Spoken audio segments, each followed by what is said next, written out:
City Council tonight, Tuesday, September 12th, 2023. It is 5:07 p.m. I'd like to call this meeting to order. May I have a roll call of council members, please, Abby? Council President Roeder? Here. Councilmember DePriest? Yes. Councilmember Satterfield? Yes. And Councilmember Wade? Yes. Would you all please rise with me and join me in the Pledge of Allegiance? I pledge allegiance to the flag of the United States of America and to the republic for which it stands, one nation, under God, indivisible, with liberty and justice for all. Do we have any additions or corrections to the agenda tonight? Hearing none. Ladies and gentlemen, and folks who are watching this on the internet, it is my distinct pleasure to introduce to you tonight someone who is a 3-year employee of the city of Hayden. For the last year, he has been deployed in Kuwait and Syria. This gentleman is a 15-year U.S. Army reservist who has been out of the country, just returned to the country here. For our city, he is a wastewater collections operator, works in our Public Works Division. He is married. He and his wife, Erica, have 5 children. He is a 7-year resident of Hayden, and he has a presentation to make to us tonight. Will you please join me in welcoming back Sergeant Justin Perez.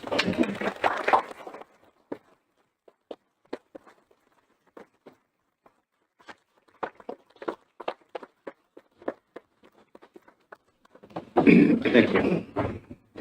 Well, just like Mr. Mayor said, I was deployed for the last year. I was in Kuwait, Jordan, Syria. My time in Syria, I was able to fly a flag. I put it on the back of my Humvee. Well, that flag kind of helped distinguish who we were out there out in the wire. So I flew that flag for a reason. It was for the city of Hayden. So I brought that flag back to present it to the city of Hayden in the support that they showed me and the support that they showed my family while I was gone. I couldn't have asked for a better place to work or a better place to live. I just want to say thank you, and it's an honor working here. So, I'm not a very person of many words, and I tend to get a little emotional. But, I just want to say thank you all for the support, and glad to be back. Thank you, Justin. Good. Justin, I wonder if we might be able to get a picture of the entire city council with you and the flag. Absolutely. Look to the right in front here.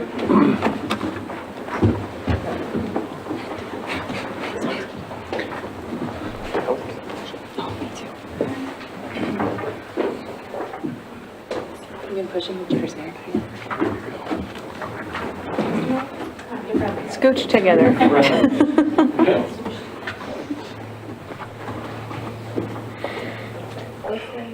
Several of them, and everyone's smiling. We're all smiling. 2,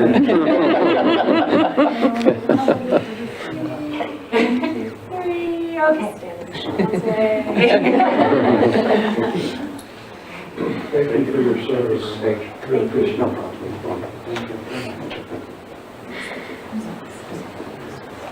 Thanks.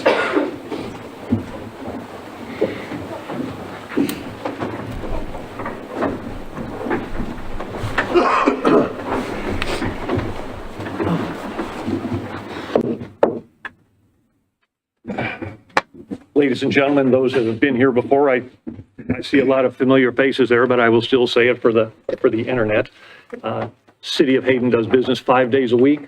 Many of the things that the City of Hayden does requires no further action from the council. However, some of the things that the City of Hayden does requires the approval or the consent of council. And for tonight's items, on our consent calendar, we have number 2A, approval of the August 22nd, 2023 City Council meeting minutes. 2B, the approval of cell phone use policy to the employee manual. 2C, approval of the Greenwood Valuation Group LLC appraisal services agreement for the Ramsey Honeysuckle Roundabout. 2D, the approval of change order number 1 for 2023 road maintenance project. 2E, the acceptance of the infrastructure for the field subdivision. 2F, approval of amendment for continuing consultant services with Epic Land Solutions for the Ramsey Road Extension Project. 2G, the approval of the change order number 1 for the Ramsey Road, Wyoming to Buckles utility improvements. 2H, the approval of the Hayden Area Regional Sewer Board wastewater treatment plant facility upgrades for payment request. 2I, the approval of the Idaho County's Risk Management Program Joint Powers Agreement. 2J, the ratification of the August 2023 payroll. 2K, the ratification of bills paid on 8/29/23. And 2L, the approval of bills for payment. Council members, do you have any questions about any of these items? Ms. White? Yes, I do. I have a question about letter I, about the ICRIMP Joint Powers Agreement. I was just wondering if our legal could answer for me if, can ICRIMP arbitrarily raise the rates based on decisions by the council? Can our rates for ICRIMP be affected by this agreement? That I know of, but I'm happy to look into that if you'd like. I know that ICRIMP does a survey statewide when they set their premiums, and it's based on activities and claims and what has happened across the state. And they have some pretty strict parameters on when and how they can adjust those premiums. But if you want me to look into whether or not your personal decisions can affect your ICRIMP premium, I'm happy to do that. Okay, so another question would be, can the premiums be changed mid-year? No, they're an annual premium. Okay, annual premium, okay. Thank you. Okay. Other questions regarding the consent calendar? Hearing none, I would entertain a motion regarding the acceptance or not of the consent calendar. Mr. Mayor, Yes, sir. I would move to approve the consent calendar as listed. Second. We have a motion and a second to approve the consent calendar. Is there any further discussion from council? Hearing none, roll call vote, please. Abby? Councilmember Satterfield. Yes. Councilmember White. Yes. Council President Roder. Yes. And Councilmember DePreez. Yes. Motion passes. Next session of our meeting tonight is the visitor public comment session. Do we have anyone that wishes to speak? Then I will not read all of the information about public comment. All right, moving on to number 4, public hearing. We have the continuation, or item 4A. We are now continuing the budget, the FY 2024 budget hearing. Mr. Boyer, it is 5:15. And Mr. Boyer, if I could just stop you for just to recap to the audience, we will have the staff present here. The council can ask staff questions, and then we will ask the public if they have any comments on our budget. And then we will close the hearing and deliberate as a council. Go ahead, Mr. Boyd.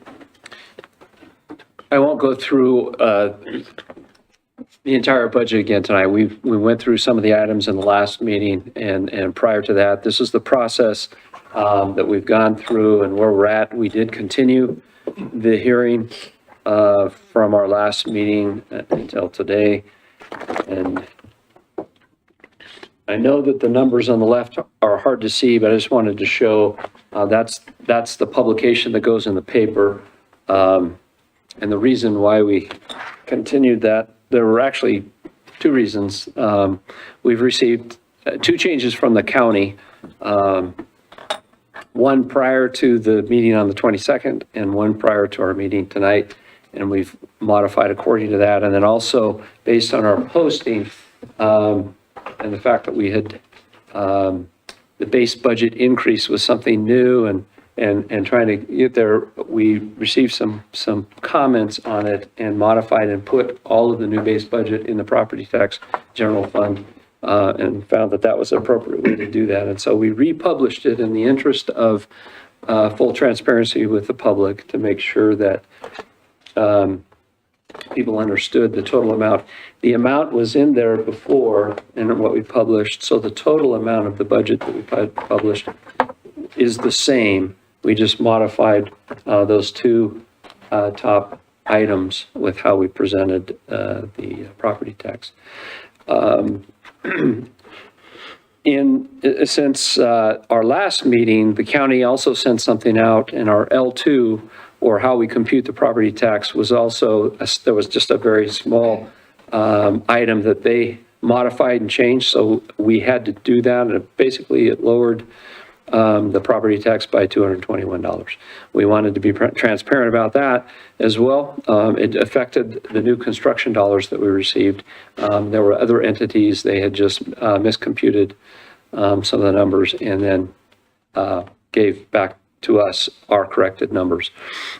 So tonight, from the budgeted amount, again, the total is the same, but there's just a reduction. So we can't raise the budget, but we can reduce it. So it is reduced by $221.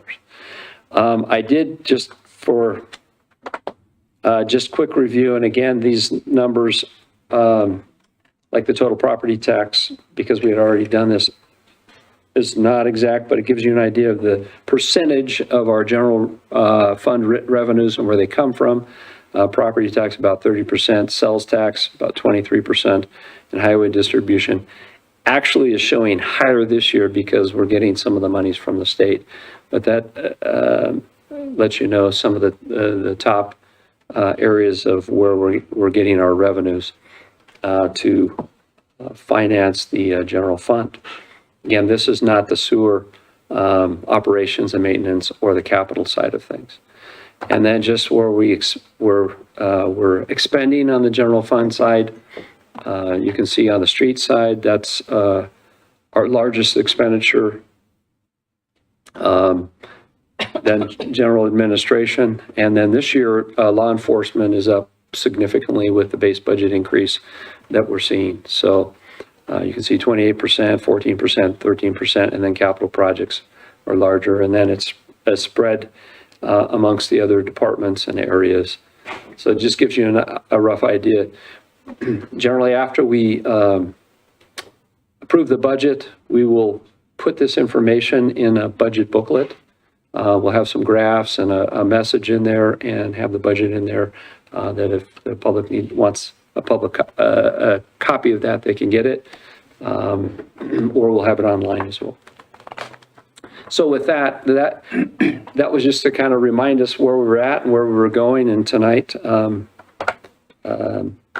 can finish the process, hopefully. Seeking tonight approval of the budget. So two actions we would ask for: approval of the budget and then approval of the appropriations ordinance after we have the public hearing. Thank you, Brett. Members of council, do you have questions of Mr. Boyer?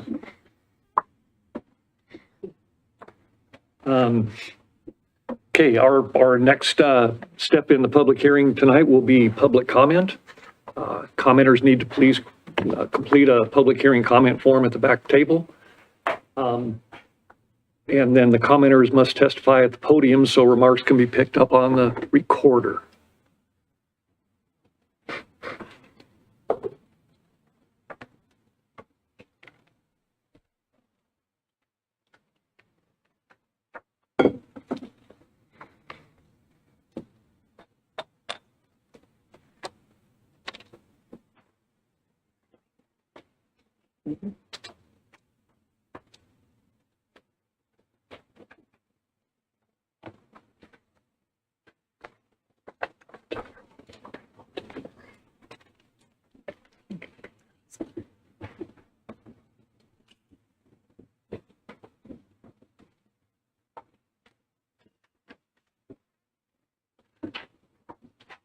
Thank you, ma'am.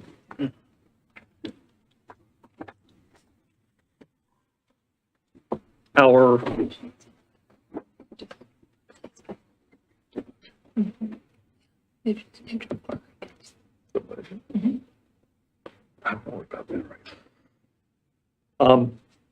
the only commenter that we have is Ms. Susan Lehman. don't know if this is even going to work because you aren't allowed to answer questions. You aren't allowed to talk to me. So if I have questions about the budget, what's the point? So I have not had a lot of time to look at it. I mean, I'm just, We can answer questions.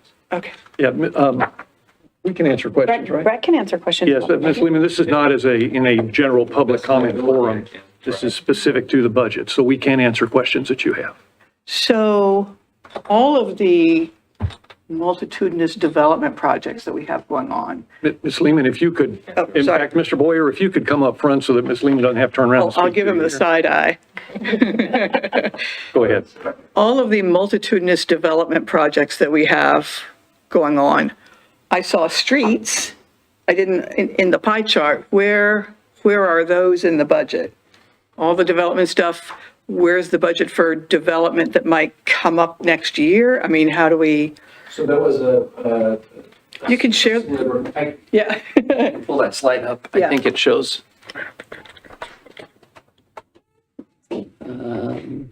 Showing revenues. So building fees, so building fees would be anything related to subdivisions coming in or anything in the building area.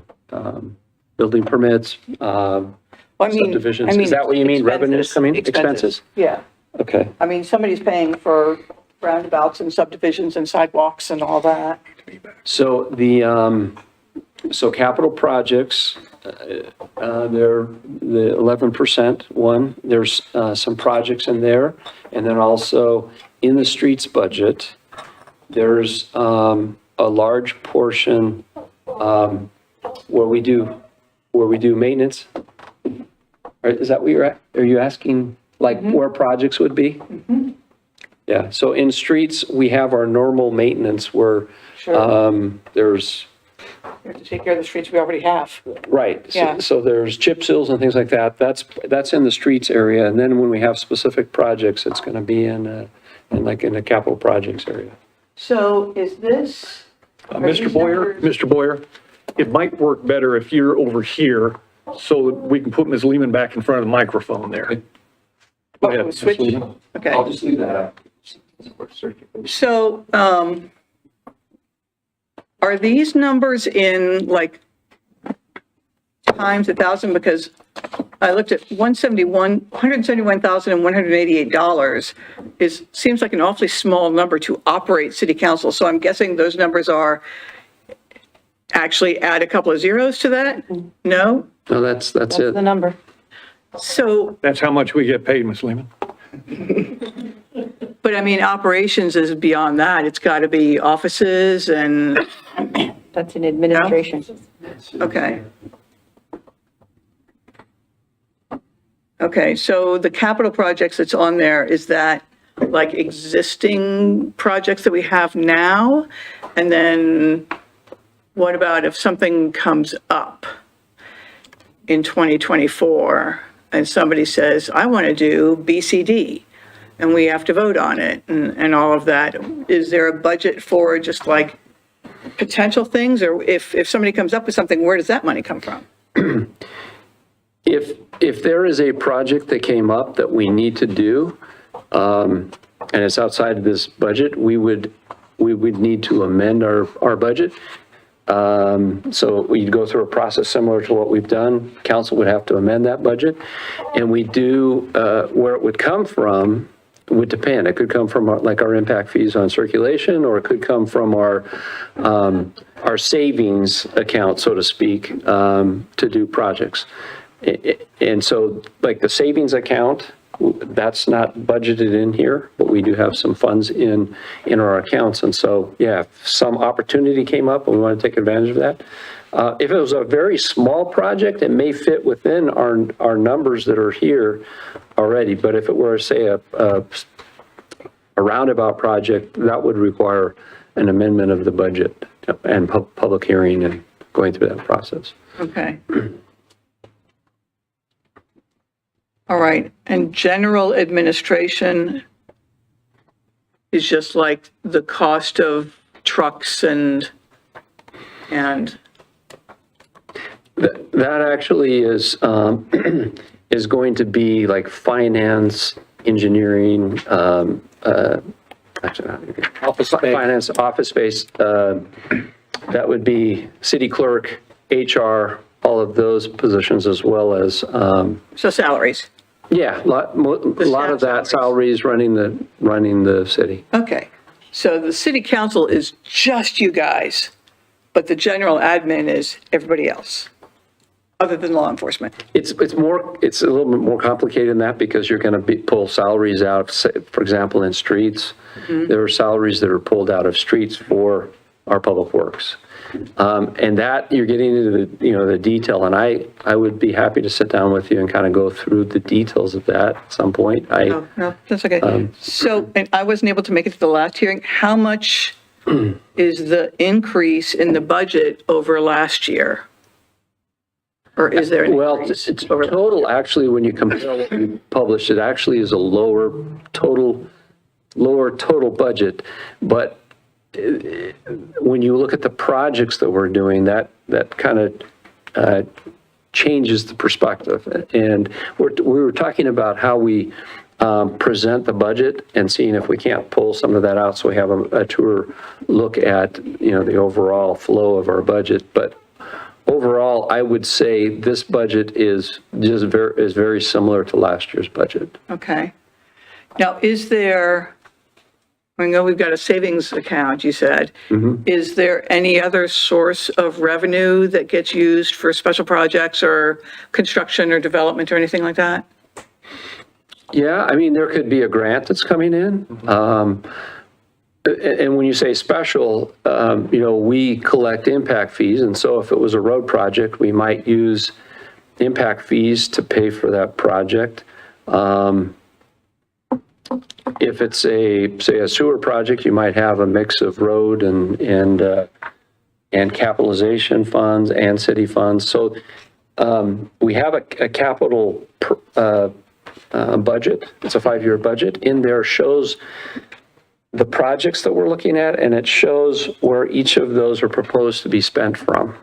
And that's probably the clearest, and we approved that in our last meeting, but that's the clearest. If you want to see projects and what we're anticipating over the next while, that's the clearest way to see which projects we're doing and how we're paying for it. All right. Now, under revenue, there was something for federal grants, and it was some tiny number, like $300 or something like that. Maybe I'm remembering wrong, but I thought like on various consent calendar items, I've seen, there was an elevator that had to be fixed, something that needed to be done, and then there was a statement like 70 cent will be covered by a grant from, I'm sure I've seen grants from the Department of Transportation or something like that. I don't understand. I mean, I would swear we get more than $300 from the federal government, unless that's technically not a grant. Yeah, so a couple of things on that. We did just apply. We're hoping that we will get a grant on the Honeysuckle and Ramsey. And that is not in this budget. It's not shown because we haven't received it. We do show spending money for a sidewalk project on Hayden Avenue. That's in there. We've already received the money this year.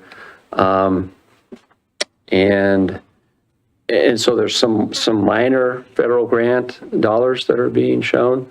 Also Ramsey Road, we're showing some money coming back. So we have to pay it out first and then we get reimbursed, and we're showing that as a reimbursement coming in. That's also from the federal government. So this all sounds like a whole lot more than $300. Yeah, I don't, So this particular slide you're looking at, the two pie charts are only representing expenses and revenues related to the general fund only. Okay. So those funds that he's referring to are in separate account categories, which is in the total budget, the 40-page document. Right. Of all of those funds. These two charts are specifically referring to just the general fund. Okay, so that's what, it seemed like there was big chunks missing. It's in the larger document, and so that must contain a lot of the information regarding other development projects.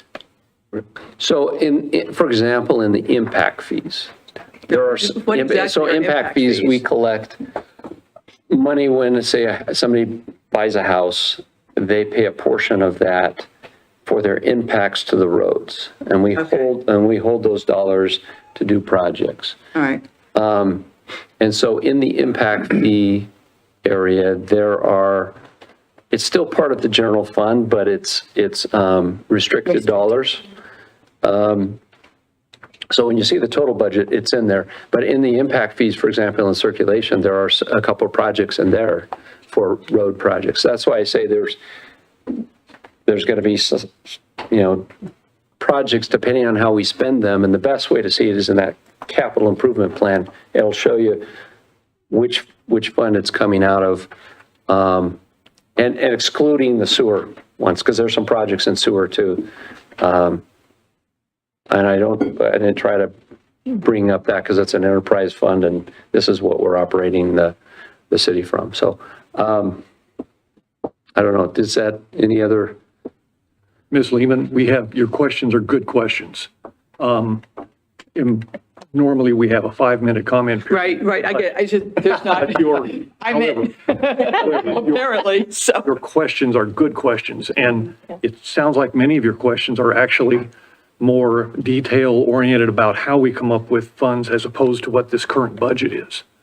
And I wonder if you have any specific questions about this current budget, we could answer them, and if not, please come to City Council, come to the City Hall. We'll be happy to explain it to you. So when you vote tonight, are you voting just on the general fund, or are you voting on the entire 40-page document? The entire whole The entire budget. Okay. Okay. All right, well, I know I've gone way beyond my time, and thank you for your indulgence. They're good questions. All right. Good questions, thank you. Do we have any other commenters? Okay. Hearing none, I would, let's see here. Got to close the hearing, right? Close the hearing. Mr. Mayor? It is 5:33, and I am closing this public hearing. Council deliberations. Council members, do you have any other questions or comments regarding the budget? Mayor, the only thing, if I may, Mr. Roder. we've been looking at the budget for months now, and the staff has done a great job in presenting our expenses and our revenues and forecasting what we anticipate for property taxes. And again, we have a lean budget. We do a lot with what we have, and not only that, but we have a great staff that likes working here, and they make it all work. So I'm just saying it works nicely, and I like what we have done and what they've done in the budget that we have. Mr. DePriest. Yeah, I'd kind of like to tag along with what Matt just said about we have been looking at this for months, shall we say. We've had several workshops on it and the like. And again, people need to, if you really want to get into it, compare what the city of Hayden runs on, how they operate compared to Coeur d'Alene, Rathdrum, Post Falls, and what their budget and their levy rates are. So our staff does a great job of doing a lot with a little. And I have to also comment, please, this is a very detailed 40-page document, and there are general funds and restricted funds and enterprise funds and impact fees. And to truly get an answer to your question, to be honest, it does take sitting down and almost going through and say, okay, now this is this type, this is that type, and to really get an understanding of what comes in, what goes out, what can and cannot be spent where and what. It's a truly complicated document and process. So, but again, I give kudos to the staff who, again, has done a great job with doing a lot with a little. Ms. White. Yes, I'd like to agree with my fellow council members. It's been a long process. I would like to see a few changes made to the process in the future, maybe have some of our workshops in the evening where people who work day jobs can come. Most of ours have been during the day. And I would also like to meet along with the department heads when we talk about what they're spending and take a hard look at what they need and what they want. So, thank you. Other questions or comments? At this point, I would entertain a motion to approve the fiscal year 2024 budget. So moved. Second. We have a motion and a second. Is there further discussion? Just out of consideration, I thought I'd mention, we've talked about the sheriff's contract. Sounds like we got just this evening 10 minutes ago. 10 minutes ago, that back, it looks decent, but the amount that we agreed to with the citizens on the base budget increase is in there. And I think we've stated all along that if we're not getting what we said we would hold that in an account that needs to be used for just law enforcement, and we need to be careful with that. We anticipate from the sheriff's office that they said they would provide the 10 officers, and so that's what we've been going on. But if something changes, we can change what we do. But as is, it is in the budget as we discussed. And that amount is $1,077,000 and change. Correct. Right. Yeah, That's correct. and we'll talk a little bit more at the end of our workshop too. But I just, as part of approval, I just wanted you to know that's kind of what we've been looking at. Thank you. Oh, we have a motion. Okay, further Just one discussion. question is, but on our expenses for 2024, we show $1,147,197. How come that's different from $1,077,000? So that includes the prosecution services. So it's combined with, Oh, okay. yeah, Oh, got it. But that's not to the county, that's to the city. that's the city of Post Falls. Thank you for the Yep. clarification. We have a motion and a second. Is there any further discussion? Hearing none, roll call vote, please, Abby. Sorry, Councilmember DePreez, did you make that motion? Yes, he did, Yeah. and Councilmember Satterfield seconded. Thank you. Yeah, they're approving the budget right now. Councilmember White? Yes? Council President Roder? Yes. Councilmember Satterfield? Yes. Councilmember DePreez? Yes. And then just for clarification, you have your budget appropriation ordinance will be after the impact fee. So you approved it and then you'll have the ordinance in a minute. Yes, thank you. Our second item, number 4B, is the development impact fee update public hearing. To remind folks that during the city-initiated public hearing, we'll have the staff present the information. The council can ask staff questions. Then we'll have a public comment period. And I will, at that point, close the hearing and council can begin deliberations. It is 5:39. This hearing is now open. Donna? Hi. So the Development Impact Fee Committee met and went over the various information that happened between a year ago, their last meeting, and this year. And all of that information was presented to you in your council packets to kind of bring everybody up to speed. So since last year at this time, the city council approved the report for the impact fee study and implemented the first year of the development impact fees in accordance with the report that was presented. And in that, it recognized that the non-residential impact fees were substantially different than what they had been previously. You can see the previous charge a year ago for the non-residential. And it was recommended both in the report and by the Impact Fee Committee a year ago to have a 3-year roll-in of a full impact fee that would be in effect in 2025.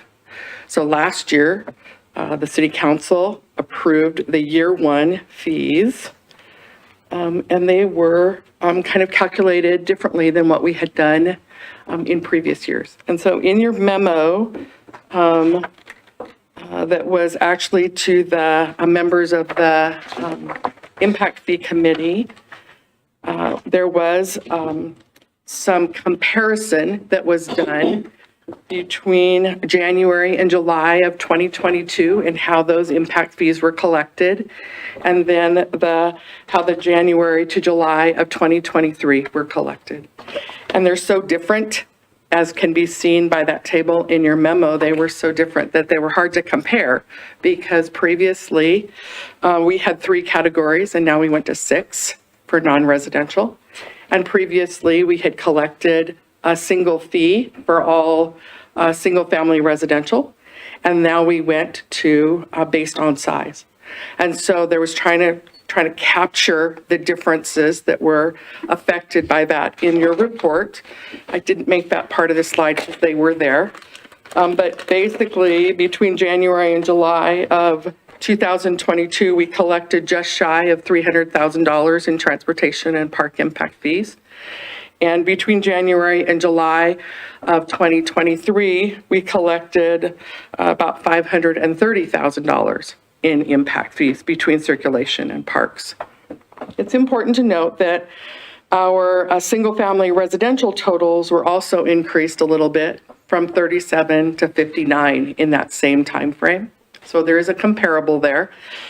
I also went back and looked individually. You can't spit out, our software doesn't allow you to spit it out by square footages. So yeah, I went back and found every single building permit that got issued previously and now to figure out where those calculated. And so that difference shows up. So the bulk of the houses that were issued this year were between 1,000 square feet and 2,500. Versus last year in that same time frame, the bulk was larger than 2,500. So just a different, but it's still, we ended up collecting more in impact fees now than we did previously. So just as a comparison. So I gave that information to the commission. I also, one of the things that one of the other things the committee always likes to ask is, how do we rate, how do we compare to other jurisdictions in the area? And so I went back and went out and pulled what the other jurisdictions were collecting. And this is kind of where we land. Post Falls kind of went crazy. I called Post Falls and said, what happened here? How did you go from being kind of lower to being higher? And as always, we can bring forward a study, and council always has the opportunity to collect the maximum amount or collect something less than the maximum amount. In previous years, they had chosen to collect lower, and in the recent updates, they have chosen to collect higher. So that's why the difference between charts in the report and this chart that shows that they're drastically higher than we are. Again, their study is based off of their information, and our study is based off of our capital improvement plan. I have a question. The parts in red are police and fire. Correct. So I was told we can't collect impact fees for police and fire. So, because the equipment doesn't last 10 years. So how do they do it? Their capital improvement projects may include buildings or structures, or I can't speak, I don't. Well, and we did enter into intergovernmental agreements with Northern Lakes to collect impact fees for Northern Lakes. If you remember, about a year ago, I think we brought that forward.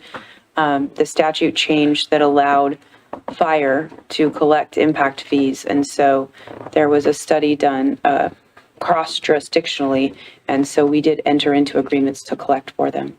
This is specific to their cities, however, Correct. not their pass-through. Right. Good point. That is, those are different. Correct. So could we in the future have impact fees for police and fire? We don't have a police department and we don't have a fire department that is part of the city structure. Okay, thank you. Thank you.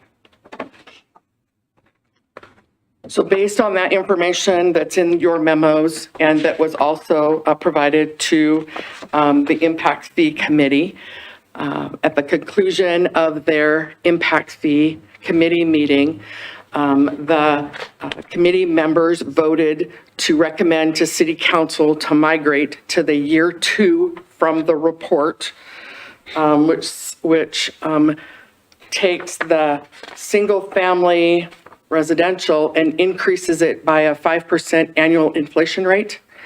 And it takes the non-residential and increasing it by that phase-in amount for the second year and a 5% annual inflation rate. And so that was the recommendation. And so this would be the year 2 dollar amount that would be recommended from the Development Impact Fee Advisory Committee. Just what that slide says. And therefore, the City Council could approve that recommended change. They could approve it with modifications, or they could disapprove, or you could disapprove the recommendation of the Advisory Committee. And with that, I stand for questions. I did want to note that in the memo that was sent to the City Council, that it has an error in typing. I believe it's on the second page of your memo. Ed caught it. And so this 2386 is actually 2386, and on the second page of your memo, it says 2389, and so that is a typo. It should be 2386.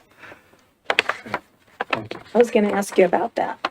I appreciate that. I'm glad you guys looked at it. I'm not perfect. I don't know if this is how to approach this, but I'd just like to get it kind of a feel for what the council thinks is, obviously we have a lot of road upgrading to do, and with growth, of course, it causes more issues with congestion on our roads. And I know we've got the Impact Fees Committee, they recommended these numbers, but I guess my feeling is that I would like to get as much as we can, and I know that there are boxes that you have to stay in with how you price your impact fees. I'm mainly concerned about transportation impact fees and whether they're too low, and whether we should really consider, and maybe it's too late at this point, raising them, because we have sources of revenue for helping alleviate our road congestion. It's either property taxes, which I'm not a fan of raising, or we have impact fees, which shifts the burden of the cost of growth to people that move here. And that's kind of where I prefer to have it. So I don't know if there's anybody else that'd like to comment on it, but I would just like to see our impact fees on transportation as high as possible. And are we there? Are we as high as possible? Mr. DePriest. Yeah, that was my question, is what is are we at the maximum? Because I know there can only be a certain amount of increase. And if not, what is the maximum? But again, and this will be said several times here, because a lot of people don't understand it. We hear the term, we want growth to pay for growth, but the fact is the state tells you which impact fees you can charge and the formula to develop them. The city cannot impose, well, we want to put an impact fee for this. Can't do it. So specific to transportation, as Councilmember Roeder brought out, if you look at page 16 of the report, I don't know what page that is in your math, so you just have to hunt around for your report and then look for page 16. On Exhibit 13. 16. Yeah, I'm slow. That's page 29. Page what, 16? 16. Okay. On Exhibit 13. Okay. That's the maximum dollar amount that you're allowed to charge per item for transportation only. And is that based on Idaho statute? That's based on our report, and it's based in Idaho statute. That's what according to the report that was approved by council. So the answer is, we are there.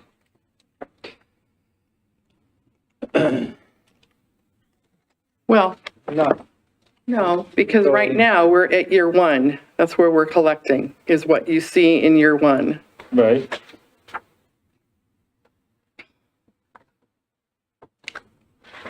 where it says proposed TIF charge in the blue, is that the maximum? For transportation. Right.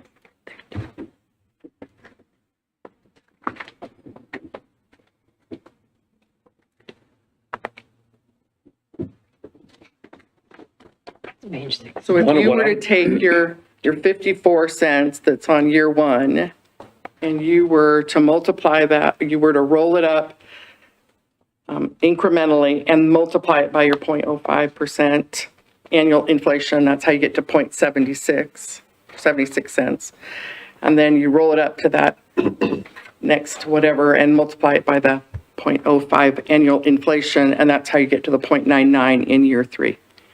So I don't think you can charge 2 times 5% inflation. You'd have to just So to. roll it up to your maximum and charge 5% inflation. To follow up on Mr. Roeder's question, right now, we're proposing to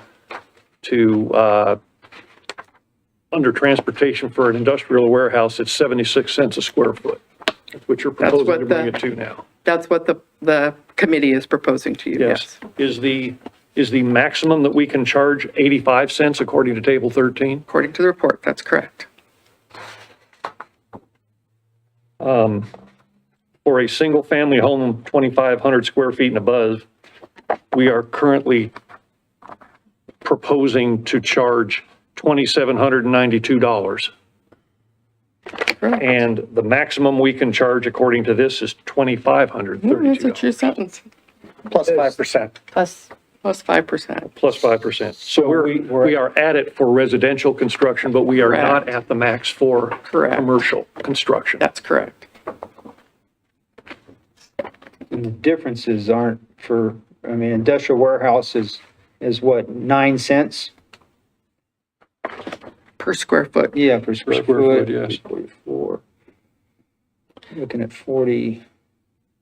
Can we table this? Well, is there a time issue with this, or to calculate all these numbers out with a set, So you haven't heard from the public yet, so you need to have some public comment. Okay, And if you propose something other than year two, I believe we have to go back to we have to come back for a second public hearing because it was noticed with this specific recommendation. okay. So it's not that you can't do it, it's just, it would take a step to do that. Okay. Other questions of Donna? Okay, thank you very much, Donna, but you may Which- not need to go What would far. you want me to leave up here? That would be good. Okay. For the time being, anyway. We're now at the public comment section of this hearing. Do we have anyone from the public who wishes to comment? If so, I didn't know I would, but if you could fill out another, it'll be brief.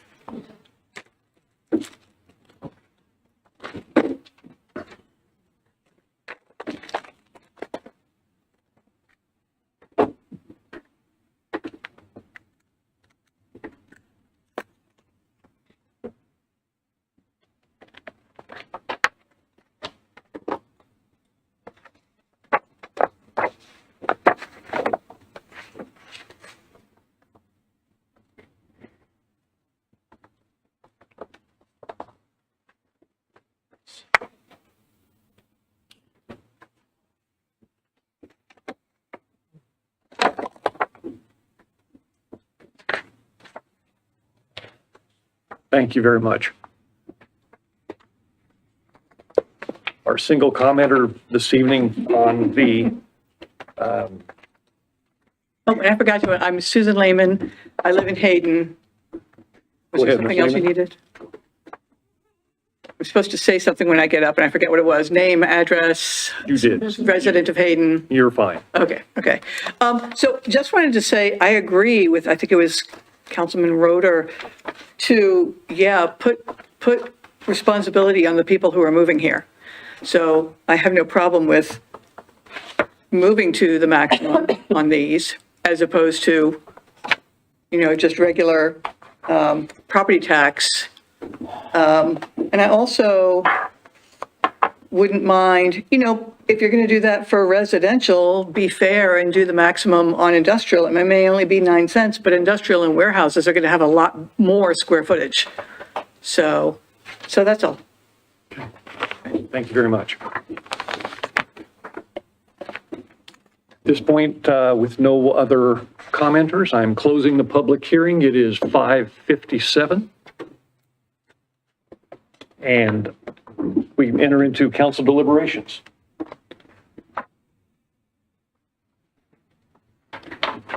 Questions or comments from council regarding Mr. DePriest? Yeah, kind of doing some quick stuff here and to address, I guess, you look at make the people, not the right word, having the people who move here pay for it, residential.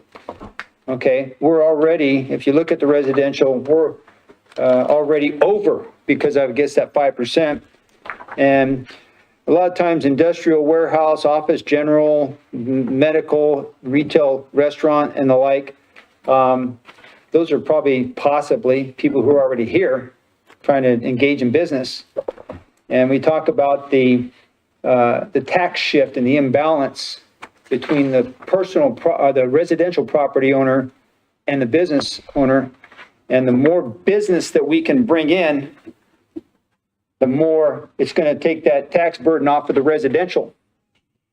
And so I think we have to be very careful in looking at this because we're already charging residential, $24.02 for less than $1,000 when we should only be charging $21.79, $25.44 when we should only be charging $20.07. This is residential. We're well over on the residential. We have a problem with jobs and the like here, so I think we need to be very careful about maxing out on businesses and commercial and things like that because it affects so many aspects of quality of life here, jobs, et cetera. But even that, the imbalance between residential property tax owners and commercial. Thank you, Mr. DePriest. Other comments? Mr. Satterfield. I guess having lived here a long time, impact fees pay for when a new house is built, a new business is put in. What I wish we had the power to do, and we don't, is that as a longtime resident versus a newcomer, there should be a tax system, property tax system set up where I'm not paying anything as an old-time citizen here for their snow removal. But in reality, I am. So I'll let it go at that. I got it off my chest. Thank you. I appreciate it. But I do agree. I think we should maximize some of these impact fees. I do have concern with the residential as well in that, is it going to make a difference between a young family being able to afford a house or not? I'm not sure, but I think we should do what we can to make it easier for them. But the other ones, I think we should maximize them. Okay. Any other comments or questions? I'll just, Go ahead. if I Mr. may, I just want to reiterate, for us to try to keep up with the demands on our roads, I only see a couple of options is raising taxes or raising impact fees to try to help. Impact fees are one-time deal. When you take out your building permit, you're charged that impact fee. Taxes are continuous. So impact fees help, but it's still not the solution to our problem and how to fix our roads. So I do agree with other council members to maximize the impact fees, particularly on residential, not so much on the job creating categories up there. But on residential units, I do agree with that. It's not the solution, but at least it's taking us in the right direction. Don, if you could, I'm a little unclear. Are we already charging the maximum allowable for residential? We are for residential, Correct. but not for commercial. Correct, because we, council had approved the report that gave the potential of phasing that non-residential in over 3 years. But still, 5% annual inflation increase is applied. So if council chooses to increase the impact fees, the increases would be for commercial, but not for residential, because we're already at the limit for It residential. would be residential plus that 5% annual inflation rate as well, yes. So yes, they both increase. Okay. I agree with Mr. Satterfield and Mr. Roeder in that I'm very concerned, it's as polite as I can put it, that our impact fees are as low as they are. I understand the study and I understand we have to live by that study. But while I appreciate Mr. Mr. DePriest's concern about impacting business growth in Hayden, and the businesses that pay impact fees take the tax burden off of our residential citizens. It's a balance. And when you've got higher commercial, you've got lower single family or you have lower residential fees. That being said, I appreciate your perspective on that, but that being said, I would certainly like to see council consider increasing the commercial end of things. Other comments or questions? Your question, Mayor, when you say commercial end of things, do you mean the industrial warehouse, office, general, medical office, service, retail, restaurant, motel, all those? Is that what That's you're right. I believe all the way down on that chart to multifamily. Okay, so, okay. And then below, I believe we are already charging the max that we can. Okay. Mr. DePriest. It looks like we're already charging more than the max to hotels and motels, if I'm correct. 1515 is more than the 1374. The Exhibit 13 is in 2022 dollars. So when it got rolled over into Exhibit 15, turn your page in your book to page 19 of the report. Part of those were increased to 2023 dollars before they were approved. When they rolled in, when we said we wanted to take those, roll them in, that's why those numbers are a little bit different between Exhibit 13 and Exhibit 15. Or what's up here, because that's Exhibit 15 as well. Again, keep in mind you took it from the maximum to breaking it across many years. Ms. White. Thank you. Yes, I wouldn't mind taking more time to look at this one more time and just doing some math and seeing like a general office, what would it cost per square foot with a lower rate and with a higher rate?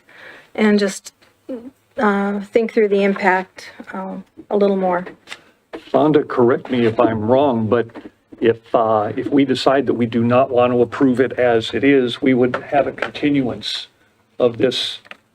It would be a motion to deny the recommended fee schedule and direction to staff to go back and make some adjustments on the non-residential that are not at a maximum and come back to you with that recommendation.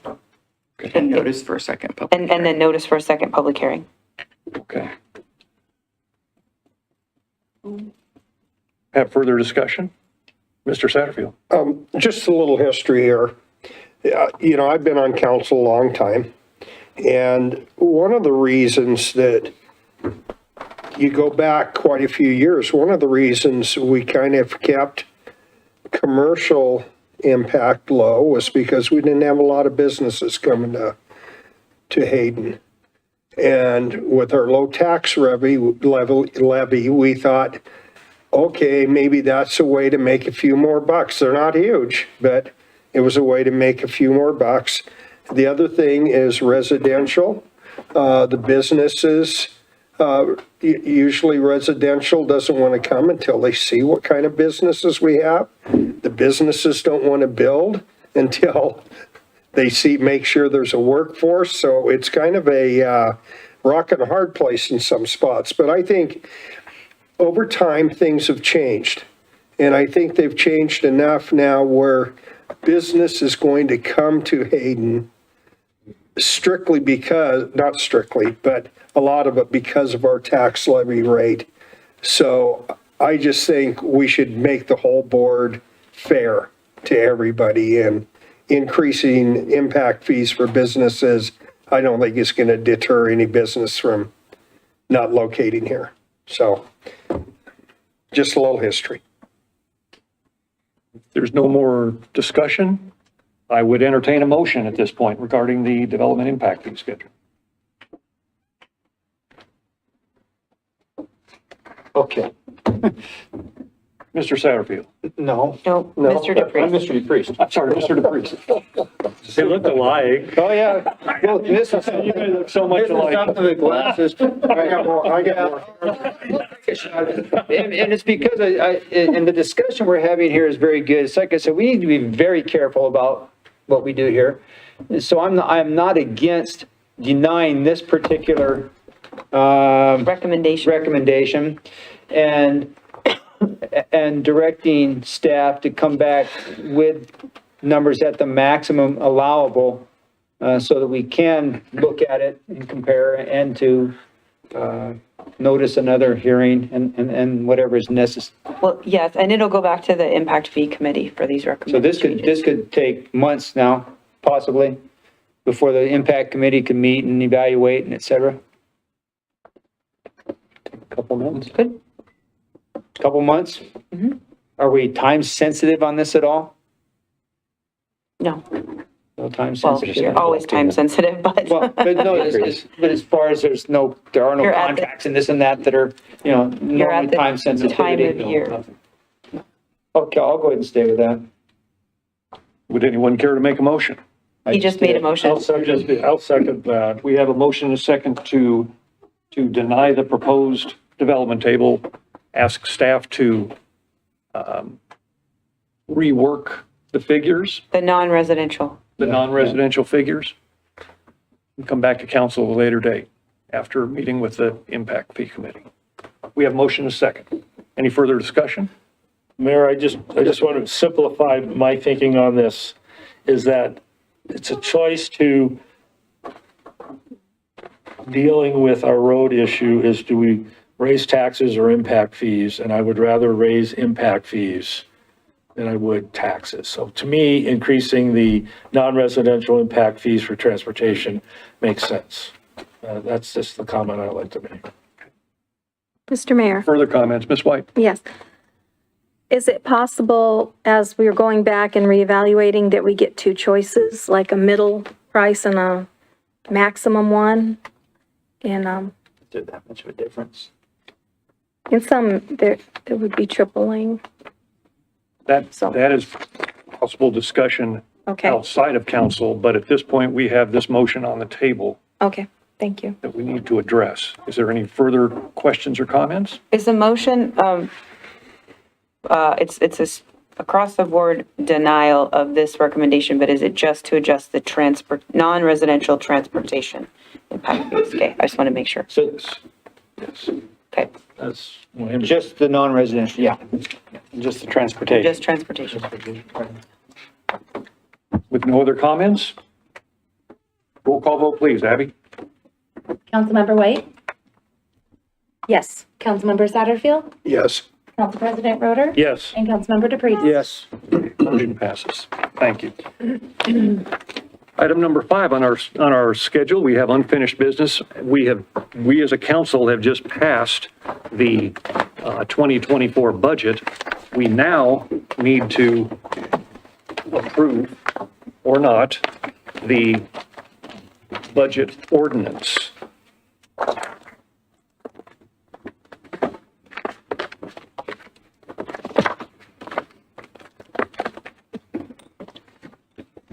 this point, I would entertain a motion to read the ordinance by title only, to suspend the rule of reading in full on 3 separate dates, and to approve the first reading. So moved. Roll call vote, please, Abby. A motion? May I have that motion? So moved, Mayor. Thank you. I make that motion. Thank you very much. And we have a motion. A second. Discussion? Roll call vote, please, Abby. Councilmember Satterfield? Yes. Councilmember White? Yes. Councilmember DePreez? Yes. And Council President Roder? Yes.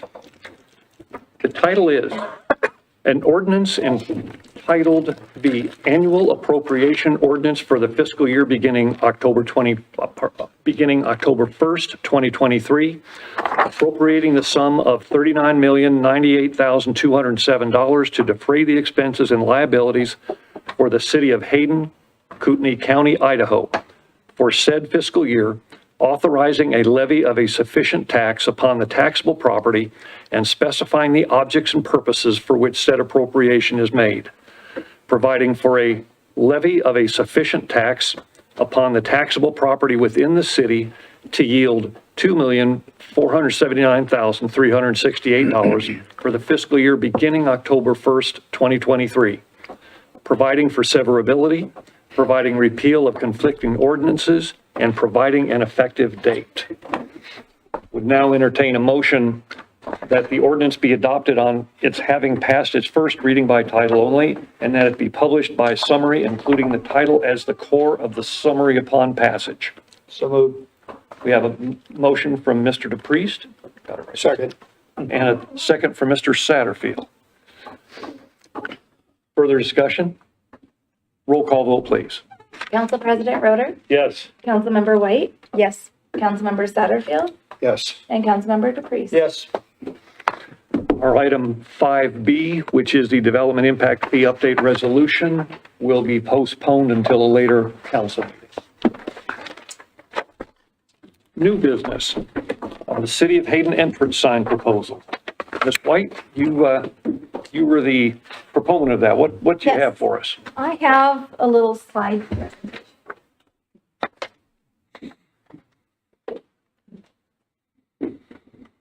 Should I do it from up here? Well, I have to hit the button. There you go. Okay. So today I'm here to discuss the Welcome to Hayden sign on the corner of Highway 95 and Aqua as you enter Hayden from the south. Let's see, that way. In contrast, this sign on Government Way is a great example of a sign that represents the city well. Signs for a city are important as they give a city a feel of pride and identity.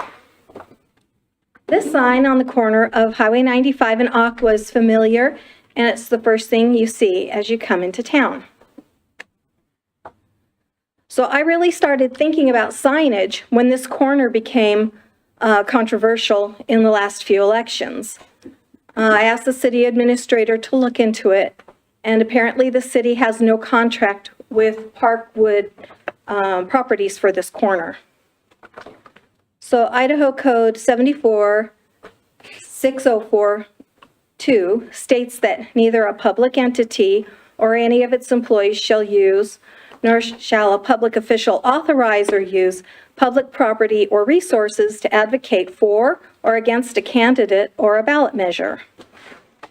So I'm thinking that the public most likely doesn't realize that the city does not have control over this corner. So this could be perceived as promoting a candidate or ballot measure and a violation of city code. So that's just a possible perception. So even though this corner is private property, since the City of Hayden sign has been there for many years, it could easily or logically be assumed by the Hayden voters that the city either owns, rents, or leases this corner. Therefore, the city is not perceived as being impartial. So I believe that we need to have control of this corner or take the sign down. Either way, the sign is very worn and in need of repairs, But before we replace it or fix it, we need to know that we have control of that corner. So here's some possible suggestions and alternatives that we can discuss more either today or in a future meeting. So here's a few examples. So the Idaho Transportation Department, ITD, does have signs for Hayden along the roadside, but this one just says City Center next four rights. So it doesn't say welcome to Hayden. A new sign could go on that grassy roadside in that swale there between Aqua and Prairie. So there's a lot of space for a sign that could go there. This is an example of the Coeur d'Alene sign that's just across the street, a little south of here, across from Best Buy. And this is something that could be done in Hayden as well. So I took some ideas from the old signs and I made some possible signs, just ideas that could be kicked around. So this one is using our Tree City USA emblem. We've been Tree City USA city for 20 years now. Or we could incorporate the Purple Heart medal. These are all on the bottom of our sign. There were 3 emblems at the bottom. Another possibility is using our logo. So we could use the City of Hayden emblem there and make a pretty sign like that. So I'd also like to look at the water tower as a possible sign for Hayden. And this is how the water tower looks today. It's a blank canvas, very blank canvas. And this is how it could look with lettering in blue. And this is a possibility with green lettering, some trees or something. And this is how it could look with the City of Hayden letterhead. So that shows that we do have some good options going forward, and we would take away that eyesore that's down in the middle of Hayden. But for now, in order to protect the city, I believe we need to give direction to city staff on this corner sign and on preserving election neutrality. So I would also, let's see, I'll go back to this one. And I had word from Brett Boyer today that he did talk to the owners of Parkwood property. So Brett, would you give us an update on what's happened with this? Yeah, so it's not technically Parkwood Properties that owns this corner. It is Steve Meyer. And I did talk with him. I spoke with his son some months ago about this issue because we did budget money in the budget this year to do 2 entry signs, one hopefully here and maybe one on the other side coming from the north. And I mentioned the concern about the political neutrality and asked if he would be willing to, have some distance from the sign, maybe 30 feet or something where there's no political signs. And he understands the sensitivity to that and said he'd be willing to follow that. Also, going forward, I asked him about having an easement or some agreement where we could put a nicer sign there, and he's open to that. He was concerned about if they sold the property, having something in an easement agreement that might protect them, and that's something we'd have to work through. But he's sensitive to the political neutrality issue and is open to allowing an easement for a sign, and so. And even during this current cycle, he said he would keep some distance from the sign and understood that. So I think, does that answer? Yes, thank you. I just Okay. wanted the update that you presented to me. So, so I was just going to ask for direction on preserving the appearance of neutrality, but I guess, so is Steve Meyer pretty much committing to not putting signs on the corner for any election cycle in the future? I don't have anything in writing. I did ask him and told him about it, and I believe he agreed to have some distance if they were to put something up. He said people are putting signs up already on their property without permission, and I think if somebody were to ask and there's some distance from the sign, I I can't speak for him, but he is the owner of that property. And he did say that he would, at least in that close area to our sign, try and keep political signs away from there. So if we see something, let me know. And even more importantly, going forward, getting a nicer sign, the fact that he's open to allowing us to utilize that and come have an agreement. That sign's been there, I don't know, for many, many years, longer than, and so we looked here and we asked them, and nobody knew of any agreement that allowed us, that had any terms associated with that sign so much. So, let's see, I can't remember what my next slide was. Okay, so I just, in order to fix it up, we would need some kind of a contract. So I would just like to know, well, I guess we don't need to remove it if they're willing to be neutral. So I guess I would just like to hear from the council their ideas on neutrality and the signage. And also the possibilities of making the new signs from ITD or doing the water tower.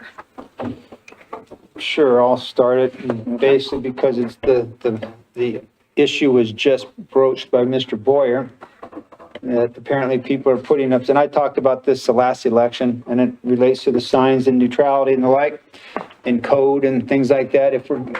I think we need to address the sign issue without doubt. And yeah, I agree that, yeah, two signs next to that could be possibly construed. But right along with that, I think we need to address political candidates putting signs in the right of way without permission of the property owners. Very, very quickly, as seems to happen every cycle, in the middle of the night, you go out and all of a sudden you've got signs up and down under the power poles and things like that on vacant lots that people don't seek permission. They just go stick their sign in there because they know nobody's going to really notice. So if we're going to do things like this, I think we need to make sure that people are following all of the restrictions, requirements, et cetera, et cetera. Okay. Thank you. Other council members? Are we allowed to put anything in the state right away between asphalt and the highway itself? We can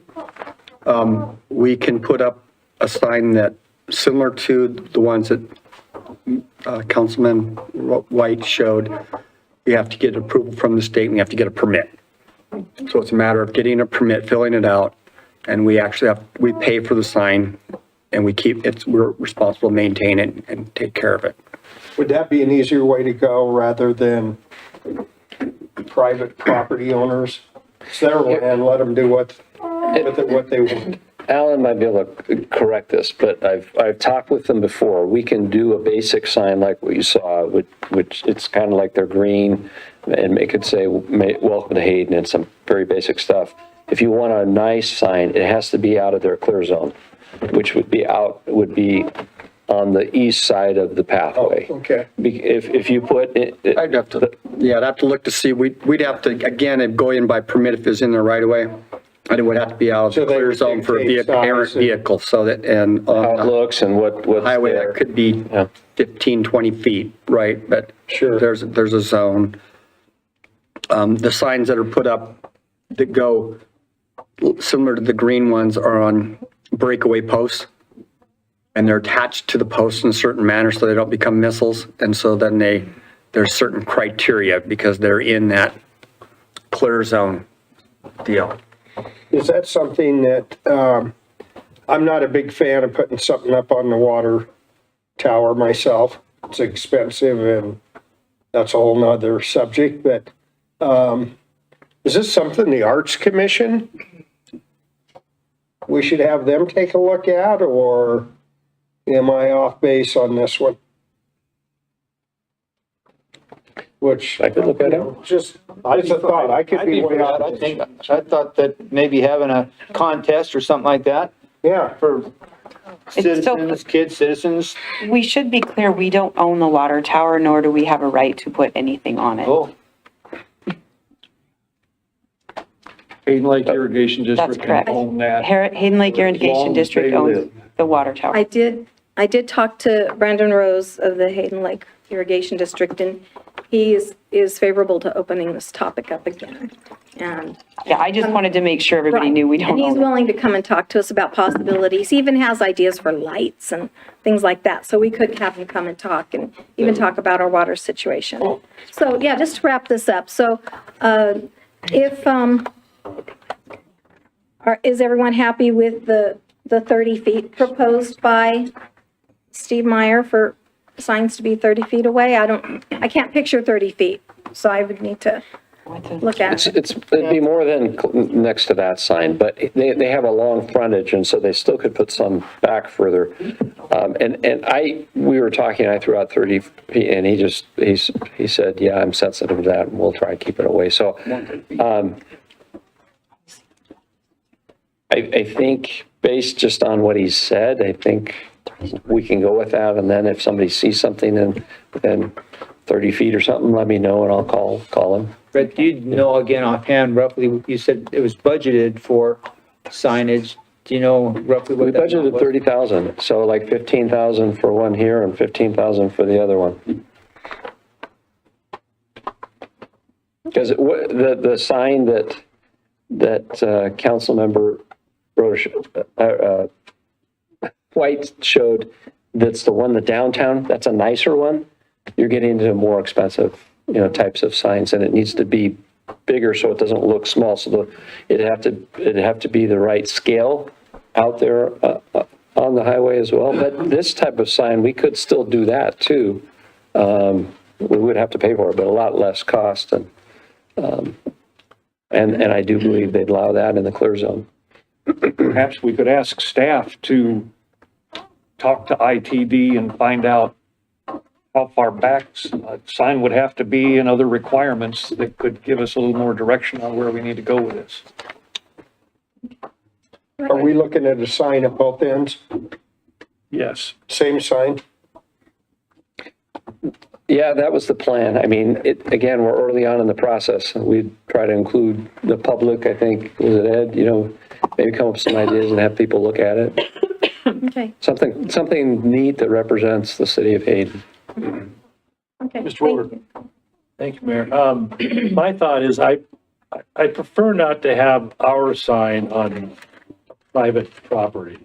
I just, Steve, Mr. Meyer gave an idea, well, what if we sell, if he sells his property? Who knows? I like the idea where we could have a signage, if we could work something out with the state and have a permit, and we could do it the way we'd like, and that to me is something that's permanent. I would like something permanent and visual, and not have to deal with an easement, or maybe next year they don't like our sign, and take it off. And then we don't have to worry about political signs, although in a right of way like that, they pop up, but that's not people aren't gonna associate Hayden with that political sign. So I'm more in favor of something like this on public land. So, if I could, any permitted sign on state highway is not necessarily permanent. So if they were to widen the road, we would be responsible to relocate that sign or remove it. If it were to now become within that, like if we did something nicer, it would become, and I don't know if they're gonna widen it, I'm just making sure you understand the permitting process is really saying you have permission until such time as we say you don't. But they're not going to just take it away without a reason, I guess is what I'm saying also. To wrap this up then, is council okay with asking staff to see what the requirements and the distances might be? Sure. Council, you got a general okay? All right, excellent. Thank you. Thank you, Ms. White. The last item of new business is a declaration of surplus resolution. The city has a whole bunch of old equipment that we have taken a look at, and a good example of it is sitting right there at the back of the room. Are we going to have a garage sale? Made computers like that in 15 years, and I have one of those. that's where we're at. It's lower than molasses. Well, the city might make you a good deal. No, just kidding.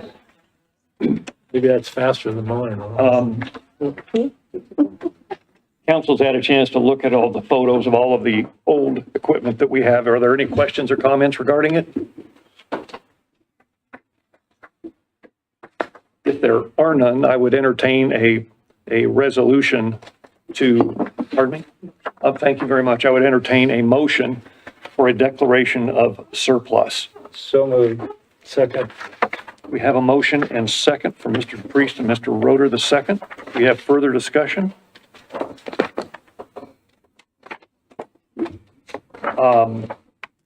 Then roll call vote, please, Abby. Member White, Yes. Councilmember Satterfield, Yes. Council President Roder, Yes. and Councilmember DePreez. Yes. Motion passes. Lastly, well, as we're working down, we have reports. City Administrator Brett, what have you got for us? Just mentioned, I had sent out an email about the roadside memorial between Honeysuckle and 4th Street. I did send a letter out to the address that we have in requesting them to call, and have not received any communication yet. So we're still working on that. Reminder to hold September 29th. That is the Harb's dissolution, the next meeting. That's the large group with everybody. We'll let you know on the location. We're checking if that can be done down at the county like we did the first one. But September 29th at 8:30 a.m. I thought that was supposed to be here. Didn't we talk about something being Well, when we here? had our larger group before, it was beneficial to have the space to separate into Right, wasn't there smaller groups. discussion though, last meeting or two? Yeah, we talked Yeah. about perhaps doing it here, Not enough. but I think with the full group, I think it might be better Right. there. If they can't accommodate that, then I will offer to do it 8:30 here. somewhere? 8:30 a.m., September 29th. And that's at the courthouse, did you say? Well, we'll let you know that, just save the date at 8:30 a.m. We'll let you know if it's at the Okay. courthouse or here. All right, sorry. Yep. I was just going to mention, this isn't really our activity, but it is a community-wide, affects our businesses. Tomorrow night, the Chamber of Commerce has a business fair at, it's at Peak Fitness from 4 to 7, and you can just walk in there and you can meet business owners, and there's usually food and fun and giveaways, and the public's invited to that. So Peak Fitness tomorrow night, 4 to 7. And lastly, part of kind of the update of this building, the council approved some carpet changes in areas that are worn, and we will be moving things, having the carpet layers come in. They'll be actually doing the carpet on the weekend, but we have to move some of the equipment on September 22nd. So that's not this Friday, but a week from Friday. And then on the Monday morning, we'll be putting things back together. So there'll be a little bit of disruption, particularly downstairs, while that is taken care of. So you hear, we may close we're looking at closing just the front office where they come in and perhaps redirecting people up the hall. But we're working on trying to just keep everything operating, but it will be some disruption for that Friday, the 22nd, and the next Monday. So that's all I have. Okay, thank you. Moving along to our mayor and council roundtable discussions. Anyone have anything they would like to mention for roundtable? I'd Mr. just Satter. like to thank staff again for their hard work and diligence on our budget. I've been involved in governmental budgets for well over 40 years. And I've always enjoyed this group from Hayden because of the way they go about it. They understand we don't have a lot of money. They don't ask for frivolous things. And I just really would like to thank them for helping us and making our job a lot easier by the job they do. So, thank you. Other? I have, Ms. White, go ahead. Yes. Yeah, I forgot to mention in my presentation, I had a slide that didn't make it in there. But I just wanted to thank Parkwood Properties and the Myers for allowing our sign to be on that property for so many years. So we haven't had problems until just recently, but it was just very gracious of them to allow us to use that prime corner for our sign for all these years. So thank you to them. I have one thing.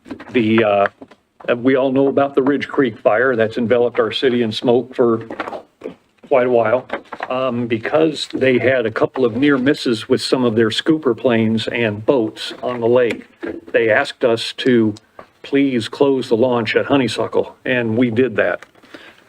We received a certificate of appreciation for the city of Hayden for our cooperation with them on the Ridge Creek fire.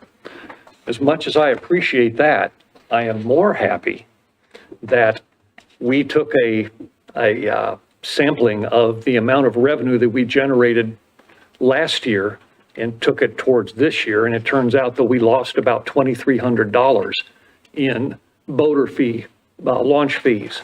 And the Forest Service has agreed to reimburse our city the $2,300 based on last year's figures for the inconvenience and the lost revenue that we had as a city. So I think that's great. Oh, and thank them also for the certificate. We see Alan got that. Okay. I did. All right. Oh, not Alan. At this point, we are going to adjourn this portion of our meeting, and we'll probably give it 10 minutes, and then we will return for a workshop regarding the review of the proposed amendments to the 2040 comp plans and policies.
It is 6:50, and we are continuing our regular city council meeting with a workshop to review the proposed amendments to the comprehensive plan goals and policies. Donna, go ahead. All I have up here is, I took the emails that the council had forwarded to Brett about possible amendments to the comprehensive plan and tried to organize them a little bit together, according to goals, policies, changes possibly to the future land use map, and then just general comprehensive plan changes as proposed. Anyway, Abby, I believe, is passing out copies of emails, yes? Correct. Okay, as they came in their full context, but that's what I said that I'd do at the last meeting, and so there they are. That's all I have to share. So what she's organized the comments that have come in. So these are copies of the comments that we received from Ed and Matt. And Donna just took them and categorized them, whether they were in goals or future land use map, just to organize how to talk about them. So, but you'll have the original comments as well. Thank you, Abby.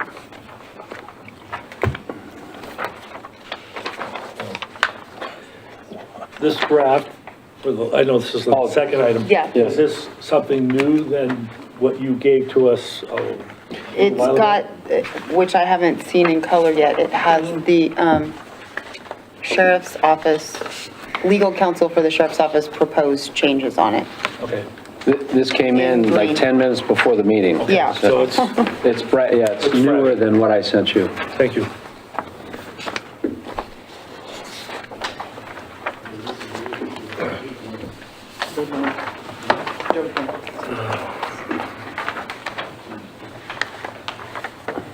I'd like to ask council to pay,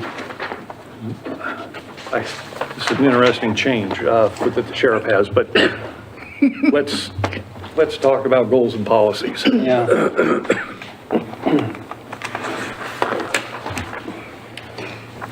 All I did was categorize what council had provided that they wanted to talk about. So this is just a stepping off place. The first two slides are in relationship to potential changes in goals and or new goals. The second page is, the third one is about possible policy changes, mostly related to transportation and development. The last one is about the future land use map and migrating to more of a residential, non-residential land use designations versus zones. What'd you do? I'm fine. Ouch. And then just general comprehensive plan changes were proposed to remove the Hutter bypass from page 41. Again, going back to those land use designations, redefining those in some form on page 18, and then updating the population estimates on pages 13 and 22. So I don't know where the council would like to start in their workshop. I'll start. Go ahead. And all good? The one that's on the top and seems to be what everybody's talking about the most, not completely though, is related to growth. And I'm going to give some figures here because I'm already seeing things out there that the city basically has done nothing to address growth in the last 2 years, when in fact we have. People are saying, certain people are saying they keep approving high-density projects one after another. Where? Let's see them. So here's some numbers. In the last 2 years, 2022 and 2023 to date, there was 59 single-family in 22, and there are 55 to date now. There are 2 this year manufactured homes. There were 3 accessory dwellings in 22 and 0 to date this year. There's been 1 duplex or twin home this year. There were 12 townhomes, which are single-family owned, I believe. There's been In 2022, high density, 0 residential, multifamily, mixed-use apartments. 2023, 0 residential, multifamily, mixed-use. So I think that the changes that we have made, and we're not done yet, have gone a long way, and it's this document here, which can be found in the city, right here, building permits, will indicate that we have done a good job and with this, and that,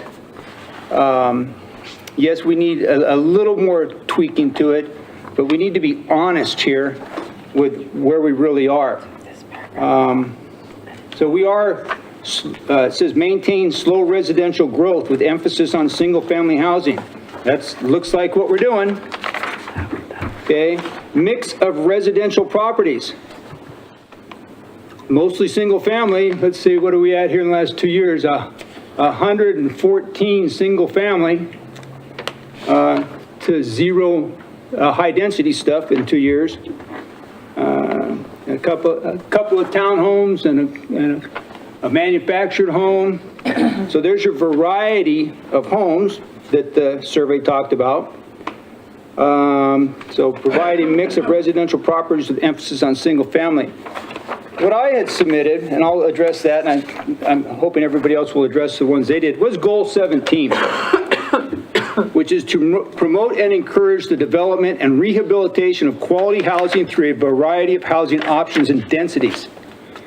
So I've suggested that we consider the amount of higher density, primarily mixed use, that is on the future land use map in residential neighborhoods and residential streets, especially narrow, no center line, no sidewalk, swale residential streets. Miles, Dakota, Wyoming, you know, especially over there, more so on the west side. And instead, consider higher density mixed use because we do need some, okay, to put them on the major, wider Prairie, Hayden, Lancaster, so that the density, the people coming out of those will immediately end up on larger streets and aren't going to clog up the traffic on the interior residential streets. I talked about policy number 4, which is the city should evaluate community-wide impacts from development, identifying their needs for public facilities, utilities, services, circulation, which is roads, and housing, and the effect on city resources. And as I said above in goal 17, we need to consider the effects of higher density development on the narrow residential streets compared to the already wider arterials of Prairie, Hayden, and Lancaster. And the last one, excuse me, policy 11, says to promote nodes of development and density in the downtown and strategically along transportation corridors. And if you look at the comp plan and where they have these future nodes, I say maybe consider nodes in the new development areas, which are primarily going to be west of 95, but not in existing neighborhoods which are already east of 95. I believe if you look at there's a node I believe up on Lacey. It might even be Lacey or Maple, but there's, you know, to go in there and put a corner store or what have you in the already existing neighborhoods. I've had people talk to me and they don't want the already developed neighborhoods to have the corner stores. I can see to the west when you develop out there to possibly having them on, again, major arterial corners and things like that. But the primary thing that I think we need to, as we move along and consider this, is the fact that 0 high-density building permits in the last 2 years. So I think that there it is right there. And that's available to anybody. Let's talk facts and truth about this situation. Mr. Roeder, would you like to go over some of the things that you had there? Thank you, Mayor. I took this opportunity to not only look at the results of our city survey and take what the major points of it and then try to incorporate those ideas into our comp plan. I was looking on page 1 of our comp plan, chapter 1. It says, "The plan is periodically updated and reviewed." So I thought, well, this might be a good time also to consider other things that were not addressed in the survey as suggestions. So I did a kind of an expansion of what this workshop was specifically for, and that was survey results and comp plan, possible changes to goals and policies. I put together the goals that I thought would be important. I did not translate those into policies, because I think I need more professional people to help me with that. So our development and planning people. However, let me find my sheet here. There it is. I think Ed went through these on the survey results, and that is to fix intersections that are overwhelmed by traffic using a mix of HURA money, or Urban Renewal Agency money, and city funds. I think that that's a good partnership. Both use property taxes or impact fees to accomplish that. But without HURA, without urban renewal dollars, we would have a very difficult time funding the fixes that we have. So I'd like to have that, in a goal. We're doing it, but I think if we put it in writing, it also solidifies that partnership where we can work together to solve the congestion. Right from the survey results, people were saying we're growing too fast. The stats, they've slowed up a lot when you look at the numbers that Ed quoted. I do want to maintain a small town feel and preserve open space. And those are just right out of the survey. And I would like to include the survey results as an addendum to the comp plan, so that the goals then can be seen how they are reached is through that survey. I really think that survey did a great job of getting the tone and the ideas of our citizens. It was like 1,200, 1,100 respondents, and that was a great response. But I also acknowledge that the survey said we need a mix of residential properties. Not everybody can afford a home to purchase a residential property, so we do have to have rentals, triplexes, and other properties. But again, the sentiment of the respondents to put an emphasis on single-family housing. And again, that gives open space people. They feel like there's more elbow room. Now, where I put some new goals together is Honeysuckle Beach. I bring this up because it has been a topic that I'd like to see a reduction in the recreation use of Honeysuckle Beach and boat ramp. It is overwhelmed. It's getting worse. And by reducing it or restricting it, we're protecting the Hayden Lake water quality, which is in the comp plan. And we want to maintain a good recreation experience at Honeysuckle Beach. When it's overwhelmed and you have to walk a half a mile to get there, you're kind of, with your kids, you're losing that experience. So I don't see that problem getting any better, and it's an overuse issue, and how we can do that with providing the recreation experience to the maximum amount of people without harming the lake or making it a bad experience. That's a tough one, but I think we need to make that a goal in our comp plan. Public safety. I think we need to research other ways of providing public safety. Right now, we have one source, and that is with the county sheriff. And, we're going to deal with that in our next agenda item. And I think there are other ways that we should be looking towards. I'm not saying it's going to happen soon, but we got to look at other ways of possibly how can we provide public safety to the citizens of Hayden. Either start to move towards our own police department. There are grants out there. There are police grants that can be millions of dollars.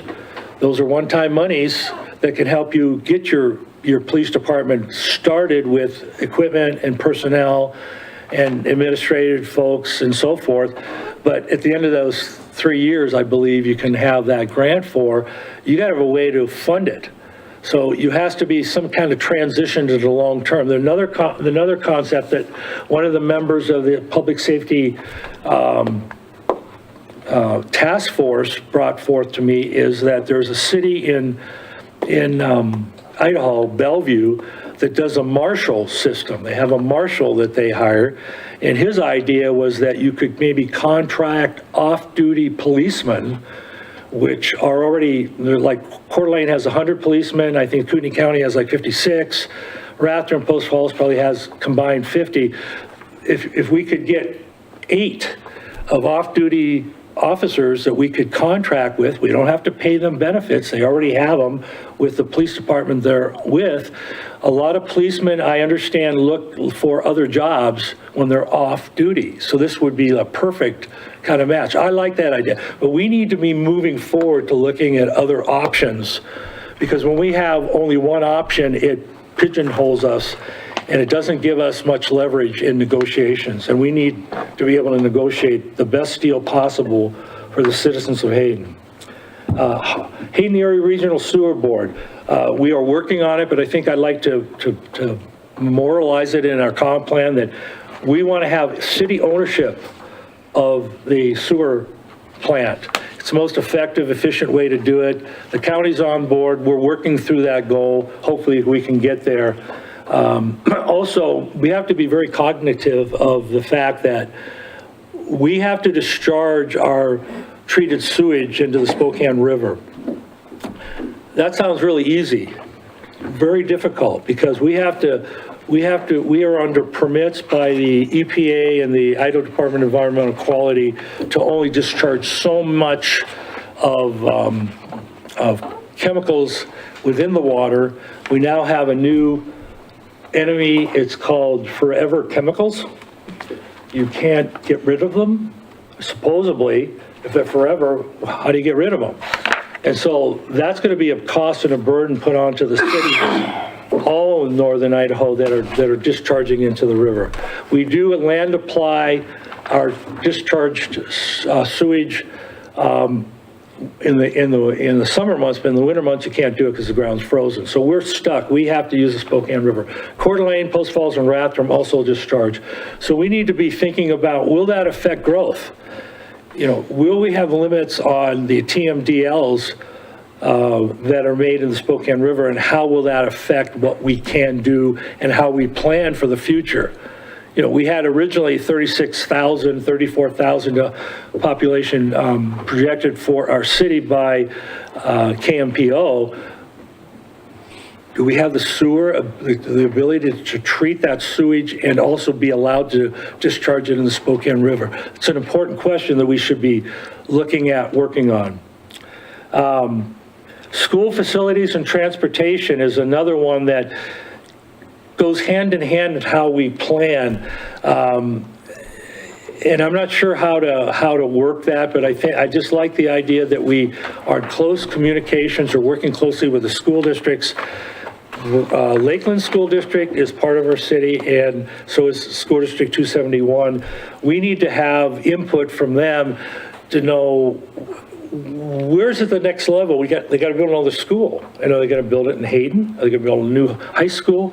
I think it's something that we need to have in our comprehensive plan is school facility and transportation planning and how that works.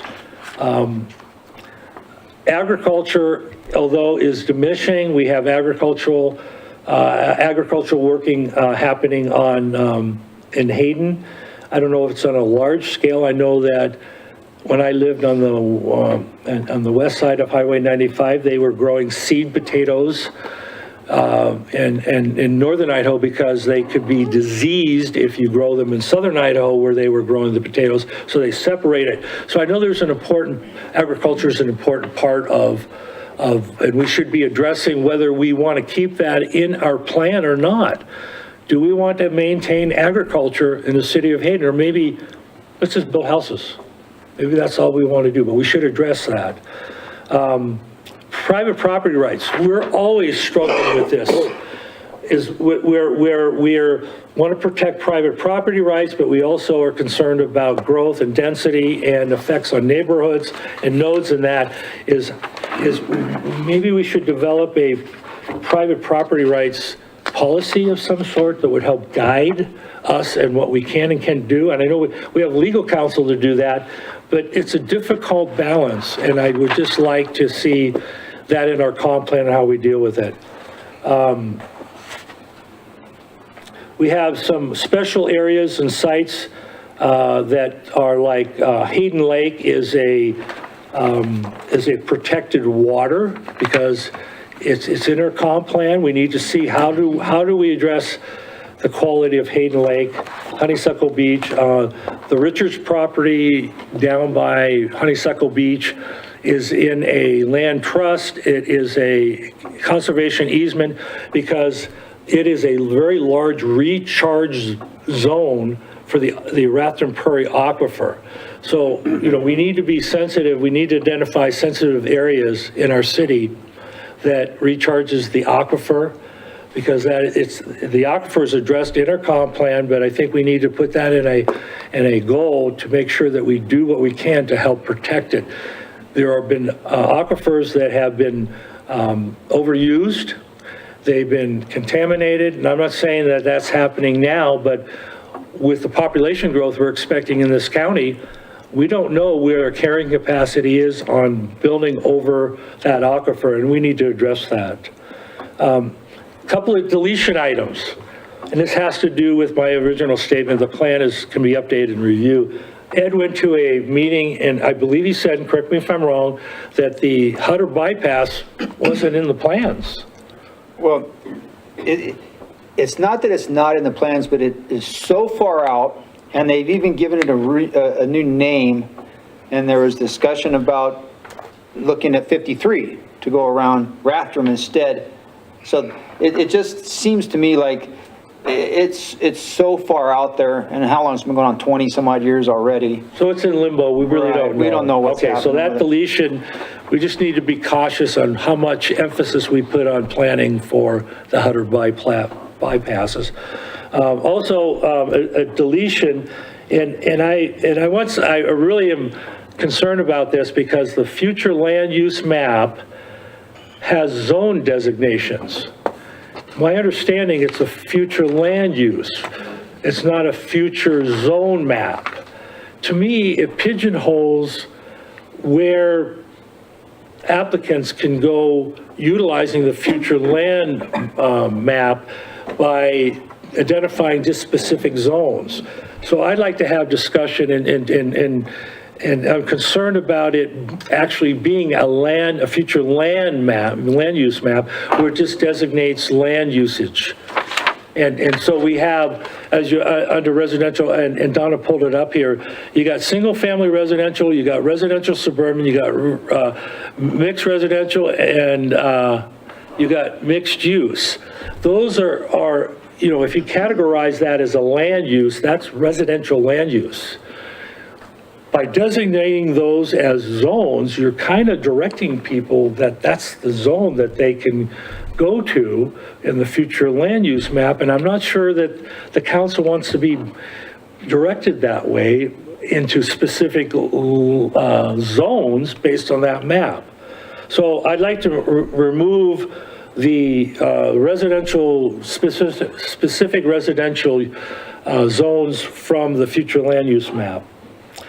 Lastly, a revision, and this came from KMPO, which on page 13 and 22, there were estimates that were given in the 30-some thousand where Hayden will be in population in 2040. Those have been revised down to 24,000 or something like that. And I think it's important that we reflect that the growth that was originally used as an exhibit in this comp plan is not what is now being predicted. And so that should affect the decision-making when we're considering the comp plan as to, we're not here in population, but we're here. So how does that affect our usage? So that's, I'm sorry it took so long, but I went through my list here and that's all I have to say. Thank you. Mr. Satterfield or Ms. White? Suggested changes to goals and policy? I didn't submit an actual list of my own because I seen Matt and Ed's. Their concerns are concerns that I had as well. However, I do not agree with necessarily all of them, but I didn't want to be redundant. And being honest, I've had a very, very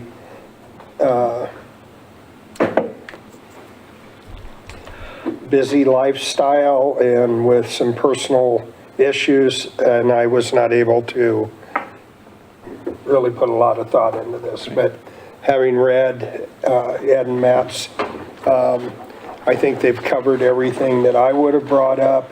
And again, I don't necessarily agree with all of them, but I apologize for, well, I can't apologize for it. I can't control personal situations. Okay.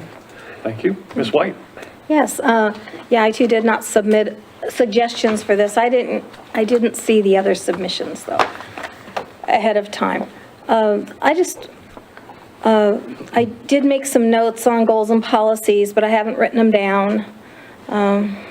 After our last workshop, I wasn't sure about the part that planning and zoning plays in this, and how our suggestions work in going forward with planning and zoning. It sounded like planning and zoning makes the first step, and so I wasn't sure exactly how these would apply to what planning and zoning would say.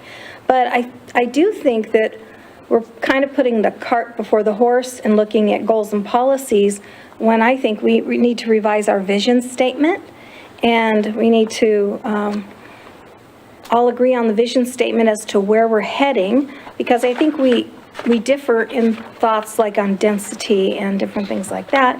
And then also to look at the goal of the future land use map and what we see the future of that as being. So I didn't have as many comments to make on goals and policies because I was thinking we need to really adjust the beginning and the end, and rather than the middle right now. So, thank you. Okay. Would anyone care to comment on the information that's been put forward by Ed and Matt up to this point? I'll go in. Yeah, Okay. go ahead, Mr. DePriest. Again, nobody's ever going to agree 100%, and we all come from different positions on this and the like. But I've heard this discussion about Matt's suggestion to remove the zones. Can you put the future land use map up, please? Okay. Just give me a second here. Yeah. If you remove, it sounds like you're saying remove the lines that delineate what's mixed residential or commercial or so forth. No. Can you go into more? Yeah, well, go back to the list of zone types that we have. Sorry. How high can you jump, Donna? Hold this thought. Okay, there's the future land use map. Yeah. And it's pretty bad when you can see the little screen. You know that you've been through this. So that says land use description. Is single family, non-residential a land use or a zone type? It's a land use description in the comprehensive plan.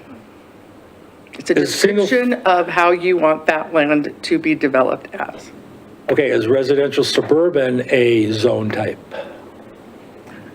Residential suburban is a land use description in the comprehensive plan. And in this case, it's saying that where you have residential suburban, you anticipate it to be developed as no more than 2 units per acre. Right, but my question is, and I'm sorry, but is that a zone type in the city of Hayden? City of Hayden City Code does have a zone designation of residential suburban. Does it have a zone designation of mixed residential? It does. And how about mixed use? It does. See, that's my issue, Ed, is that it's pigeonholing the map, the future land use. It's not future zone use. Okay. And so what I'm saying is just to make those zone types a residential land use, keep commercial, keep light industrial, agricultural, and recreation, because, Residential. yeah, Okay. Can you go back to the map now, please? I can. Okay, and here's what I envision when I hear this, okay? Broad swaths or whatever. How do you, let's just say, for example, it is just residential, and a developer comes in and says, you know something, right there in the middle, let's go up on, I don't know, west of the, or east of the blue there and all of the residential East neighborhoods. of the blue. Okay, over here? To the west of the mixed residential, I don't know, a couple blocks up from Honeysuckle, whatever, that, all the yellow, all the residential over there on the east side, I'm sorry, on the east side. I'm on the east side. Yeah, all that in Right there, here. on the east side. Developer comes in and says, hey, I want to put apartments right there. Okay? And they're going to come and they're going to make their application and come up and make their presentation, and the standards of approval, okay, are going to have to relate to what? Okay? Does it, and especially the last one, context of neighborhood, okay? And they're going to say, well, wait a minute, this is all single-family homes and residential. We're going to deny you. We're not going to let you. Well, where can we put it? Well, I don't know. It seems we don't really pick another place. And they're going to go, well, how about over here on the south middle there, north of Prairie-ish, in between there? Well, that's all basically residential also. We're going to deny that. single family. Single family, yeah. Nope, can't do it there because it doesn't fit. So somehow or another, you have to give people, developers, property owners, whatever, the ability to have a pretty good idea that if I want to propose a use for my land in this area, that I'm not going to have to bounce around 3 or 4 times until I eventually end up on, let's just say, Hayden Avenue, where I want to put my apartments. I think it will lead to a lot of arbitrary potential litigation. Well, you let him do that there and you don't let me do this here. In my opinion, with regard to this, you have to give people an idea of the general area that the city envisions the various types. Is it a zone? Yeah, it is a zone. I don't know, shall we come up with another, using different words? Instead of saying types, we'll put on the future land use map over here in the legend or whatever, future land use zones. We envision future land use zones to make everybody happy. Yep, it's a zone type. We envision future land use of mixed residential here, future land use zoning of this here. But I just think if you just go back and say everything in this area can be residential, you're looking for more trouble, more work, more just problems. And this is good discussion, because that's what I was hoping for is, it's an idea, and this is the way it should work, is tossing it back and forth. The thing that I was mainly concerned about is it's like you're pigeonholing. You're saying you can, this is the zone that you can have, and that's it basically. And does the council want that specificity in when applicants come in to say, well, yeah, if you want a multi-family, or you can only go into this zone, or do you want to have the ability to be more generalized, to maybe be more critical of what they do? Like, for example, you brought up an apartment in R1 or in the residential. Yeah. I mean, that's kind of common sense that we'd say, no way, no way. If that's if you want all those single-family homes to have a 3-story apartment where they're looking down in your yard, if you want to approve that, Well, but you're in a way, people aren't mind readers. Okay, and you say it's common sense. Well, if I own 10 acres on, I don't know, Maple and Wyoming, I don't even know what's there. Maple Miles. Okay, that's my land, but it might happen to be, I don't even know what it is. Let's just say that's all yellow and it's all residential, single family type homes. And we've had similar situations of late where somebody came into a basically single family-ish type of area and they wanted to put some density and they were denied. I envision a little more of a delicate approach to changing these goals and policies. In my review of these goals and policies, based on the citizen survey, it appears to me that policy number 12, encourage rezoning and zoning text amendments to support the creation of strategic nodes, higher density development and transition zones between residential and industrial, does not appear to me that this council or the public opinion survey is in support of that particular goal. And that is a goal that is often, that is a policy that is often cited by people who wish to do development that they come before us. Also, the policy number 11, promoting nodes of development and density in the downtown and strategically along transportation corridors. I don't know how council feels about that one, but that's one that I feel may not be borne out in our public opinion survey. Well, I talked about that. I tend to like, now this is light years because we have to do goals and policies before we get to another future land use map. But I believe that the more specificity that we see in the current land use map provides a backstop for council. I'll just call it a first line of defense, but it's the backstop that we have as a council to formulate decisions. And I'm concerned about a goal or a goal that leads to a future land use map that simply has overall residential on it. I like the maps number 2, his number 2 item here. It says maintain a slow residential growth rate with emphasis on single family housing and preserving open space. I like that goal, whether it's a goal or a policy. I think that does reflect what the citizens have told us. Although I understand providing a mix of residential properties with an emphasis on, and actually I like that, provide a mix of residential properties with an emphasis on single-family housing. I suspect that folks on council here would tend to endorse that. We understand that we have to have a mix of housing, but as a policy that emphasizes single-family housing, I think that makes sense. Matt, your first, fix intersections that are overwhelmed by traffic using a mix of URA and city funds. I think we could massage that into a better goal. Maybe not as specific, but I think that has fixing intersections and transportation corridors.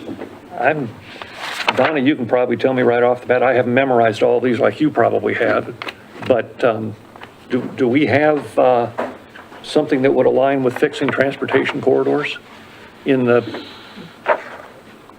maybe not. So, okay, well, if you're scratching your head about it, maybe we could use something that's a little more specific. There are, but part of the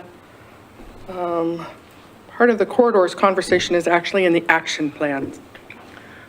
Okay. So, I mean, you guys have done a good job at throwing out goals and policies, but I think that staff might have to go back through and correlate. I mean, I literally got these at like 1:30, I don't know, 1 o'clock this afternoon, something like that. So, well, that's when I saw them, was about 1 o'clock this afternoon, as far as the last ones go. So I haven't correlated them with the comprehensive plan. And Fonda, to address Ms. White's concern, could you reacquaint us with the process that we are looking at potential goals, new goals, or changing goals and policies? You are looking at asking planning and zoning to make a recommendation to you to change goals and policies. So when we are looking here tonight at potential changes, are these logical things to take back to planning and zoning and say, there's things we would like you to consider? How You're not does that there work? yet. I mean, you're wrangling with, you're wrestling up there with the, let's say, pick your top 3 concerns, but then it's not just a goal or policy that gets removed or amended. Donna just tipped on it. Then staff will bear the burden of going through and figuring out all the way through the action plans. Your transportation master plan is a really good one to talk about, where a change in that goal or policy affects that plan. And does that require then any going backwards to the consultant or not? Or does it change your assumptions? Is it affecting the estimates that were used? I mean, I like Matt's conversation about KMPO adjusting population projections. That launching off point, you're probably not ready for yet, but you might be. That launching off point would give you the springboard to an amendment all the way through the entire comprehensive plan. Well, I think most of us are trying to avoid that due to the cost. Yeah. We're looking for ways to make the planned amendment that reflects not only our decision, or pardon me, not true, our feelings, but also reflects the citizens' feelings without burying ourselves in a huge expense. Yeah, and you're talking about the results you received in the survey that was well responded to. I think that's fair. I think that Matt and Ed have done a really good job of really looking at those survey results and addressing some goals and policies that might be a bit in conflict with the survey results that you received.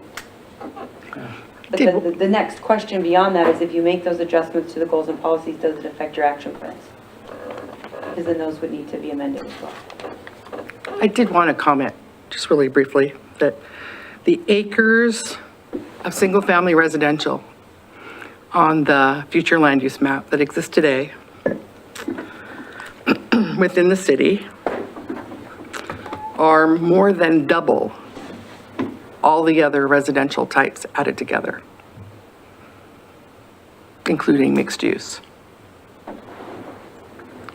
So when you're talking about providing a mix of residential properties with emphasis on single-family housing within the city proper. So then there's a proportionality test to that. So that points to if you were challenged on your proportionality of your mix, of your variety of housing, does it meet the smell test? Which I wanted, squarely from, Where, are you running at risk of a discrimination claim? That's where it comes from. who sets, or where would we find these, It's on the line of the smell test? If it's, purely court decisions. It would be court decisions based on applications that have been challenged on discrimination before. There's not a formula. so if we as a council said, well, here's what the people say, they want a high proportion of single-family residential, and they do recognize we need some of this, and the council says, well, yeah, we are all, hopefully, eventually would agree that, we want, and I'm just gonna throw out numbers for example here, we want 75% residential, 15%. No, 75% single-family residential? Okay, I'm talking 70%, I know what you're saying, Okay. 70% single family, 5% duplex, twin home, whatever, 5% mixed use, 10% commercial, and I don't know where I am in my 100%, but if we set up if we all agree that we want X amount, X amount, X amount, if we feel that's representative of the information we were given, where would there be a basis for challenge? We would need to compare that to decisions on that exact topic and see where the court has come down previously on those ranges. but isn't each city basically Unless or until the court tells you otherwise. permitted to say, this is how we want to grow, this is what we want, and we can develop these numbers, and then a court can possibly come in and say, no, you need to have more of this. No, there would be a discrimination claim by somebody who wants multifamily housing that gets denied, and they would say, you're not allowing a high enough percentage of multifamily housing, and therefore you're discriminating against those who need and can only reside in multifamily housing. That's how it comes down. And then the court looks at your percentages and says yes, either it's fair, you made the decision, you're applying your analytics in an unbiased and objective manner, whatever that is, or the court says, it really does look like discrimination by you having such a narrow percentage, a percentage identified and decided by you of multifamily. That's just an example. I appreciate that, because I think that's kind of where I'm coming from, where, yeah, in my ideal, no, I won't say that. We do need a certain amount of, in this case, which seems to be the big issue here, mixed use, high density type stuff. We do need to have it.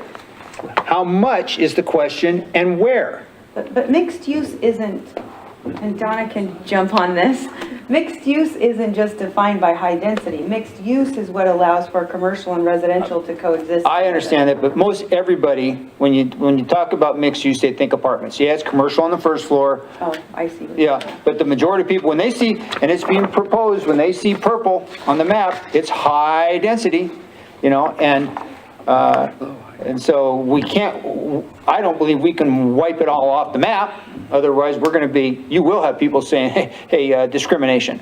So we do need to keep I believe, we need to keep a certain amount, in my opinion, on the major streets to avoid the situation you described, as well as provide for people who need that type of housing. So let's roll back to policies and goals. Mr. Mayor? The information, yes, Ms. White. Sorry, I wanted to interject on what Donna just said, if you don't mind, real quick. I just wanted to ask, when you talked about the single family being double of the other zone types, was that the zone map or the future land use map? Future land use map Okay, thank you. within the city proper. Okay. So I just wanted to interject one more quick thing, just as Certainly. there was something that came up at the last workshop that I kind of wanted to just focus in on briefly.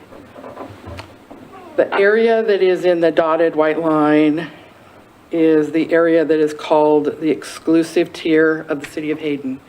So that's an area that we envision that we will definitely, at some point, definitively are expected to expand within, according to our area of city impact agreement.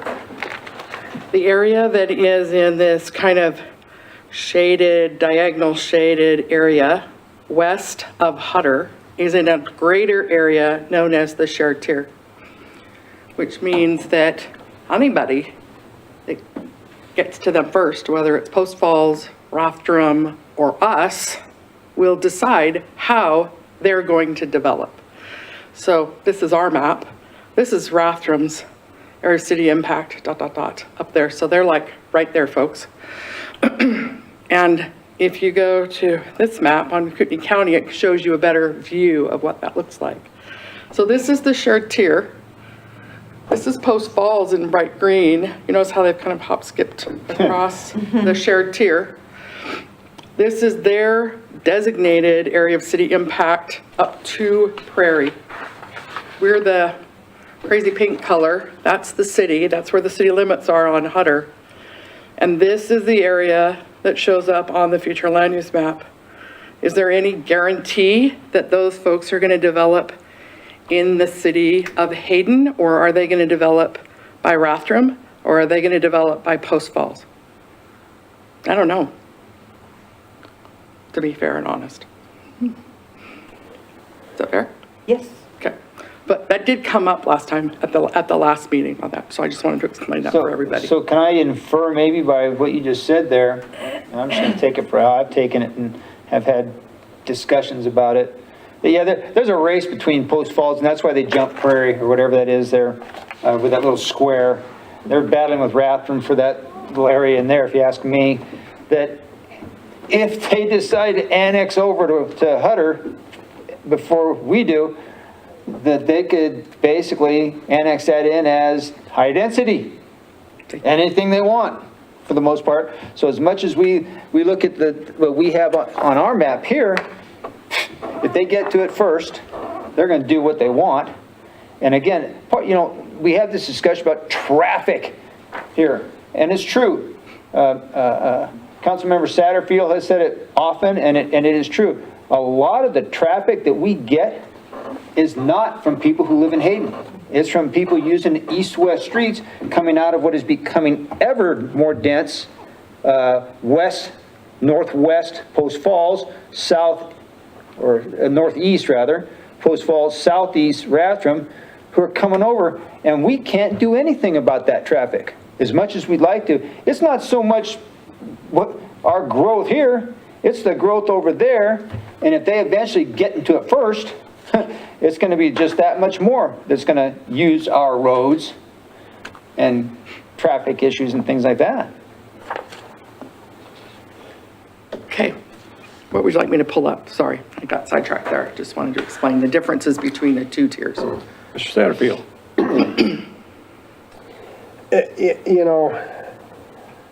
I was part of developing this comp plan. Matt was here at the time. Did we make mistakes? Probably so. But you got to start somewhere, and then you tweak it. But when I look at all of this, I'm starting to wonder, are we trying to change the entire plan as opposed to tweaking it? I agree, maybe some of the densities in some of the areas are not appropriate. But when I look at what Matt and Ed presented, I'm looking at Matt, public safety. What does that have to do with comp plan? I mean, I know it's part of of who we are and what we do, but school facilities, we should be working with the schools and asking them, do you want us to designate school areas? I don't know. I mean, I read a thing in the paper that the population of schools is starting to decrease. I sometimes am wondering if we're trying to change the whole thing or if we're trying to tweak it. And my opinion is we should be looking at tweaking, not changing the whole thing, because changing the whole thing presents so many problems, so much work. I don't feel it necessary. Tweaking, absolutely.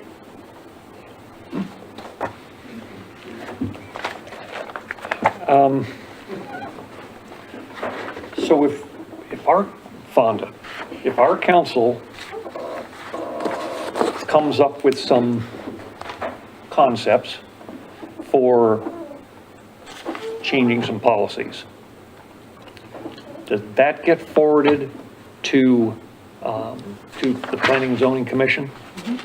And then they are responsible for acting or not acting, or, approve, deny, or approve modifications? Correct. Okay. Have another workshop with them, or we just give them our thoughts? Great question. I think we need to workshop with them so that we can have a discussion and understanding of the things that, we can send them a list and they'll go, well, what are they meaning here? And the interpretations and again, this back and forth, and which we keep talking about, nope, that's not what we want, go back and do it again.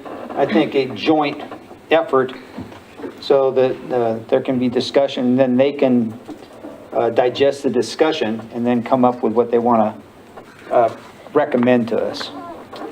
Donna, your thoughts on that? I'm following your lead.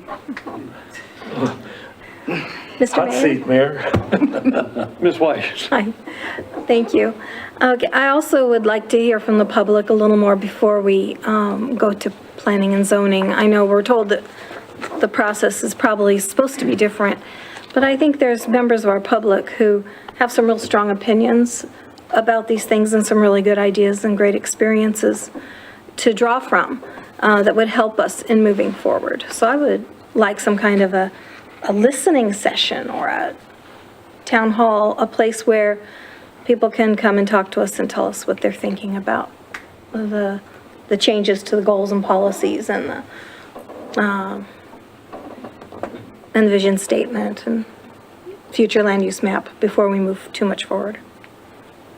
Thank you. Mayor? Yeah, I just want to bring up, one of the reasons that I brought up the public safety is because on page 55 of the comp plan, it does speak of the police services and City of Hayden contracts with Kootenai County. So it is in our comp plan. I just wanted to kind of, possibly refocus that when you create competition, you get a little better deal. And so around, just as an example, and you're required to address public safety in school districts as well in your individual chapters that are outlined in the Local Land Use Planning Act. But you could redefine a goal to say, the city will engage in exploration of alternative options for providing public safety to the citizens. It could be as simple as that. Your goal is you're going to explore that. And then you could have an action plan around researching the cost of having your own police department, researching the cost of other options. So there are ways to address that's a tweak, not a change, that can happen. That one's not complicated. Okay. Mr. DePriest. Yeah, I mean, again, it's been brought up several times. We had the survey, 1,200, whatever it was, people.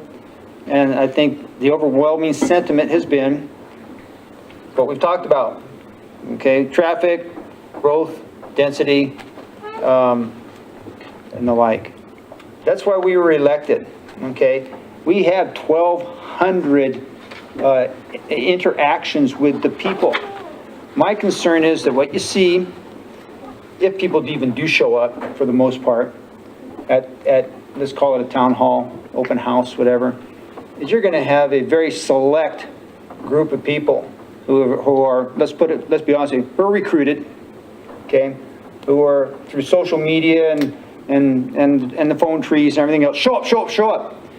There's 19,000 people in this city. And what I see happening more and more is a very select group of people who show up here, who show up at the same people show up at all the meetings. And it's really a very small percentage. And we have 1,200 people who I think made very well known what they want the elected representatives to work on. And then if we do, there's public hearings. Public hearing in P&Z, public hearing here, when they can come in and say, we love it or bologna sandwich. Donna, based on what you've heard tonight, would it be possible for you to look at the information you've been provided, particularly by Ed and Matt, and try to come up with some goals and policies that we might be able to point actually a pencil at rather than? It's concepts, Mayor. It's concepts that go to planning and zoning. It's not the redrafting of the goals and policies at this stage. It's identifying the goals and policies that are problematic to build a list of concepts with this data can go to them too so they can see what was written. It's not directing planning and zoning to amend as such or amending yet. How do we proceed? I think the question to Donna is to just take this and put some meat around the concepts and take that to planning and zoning first.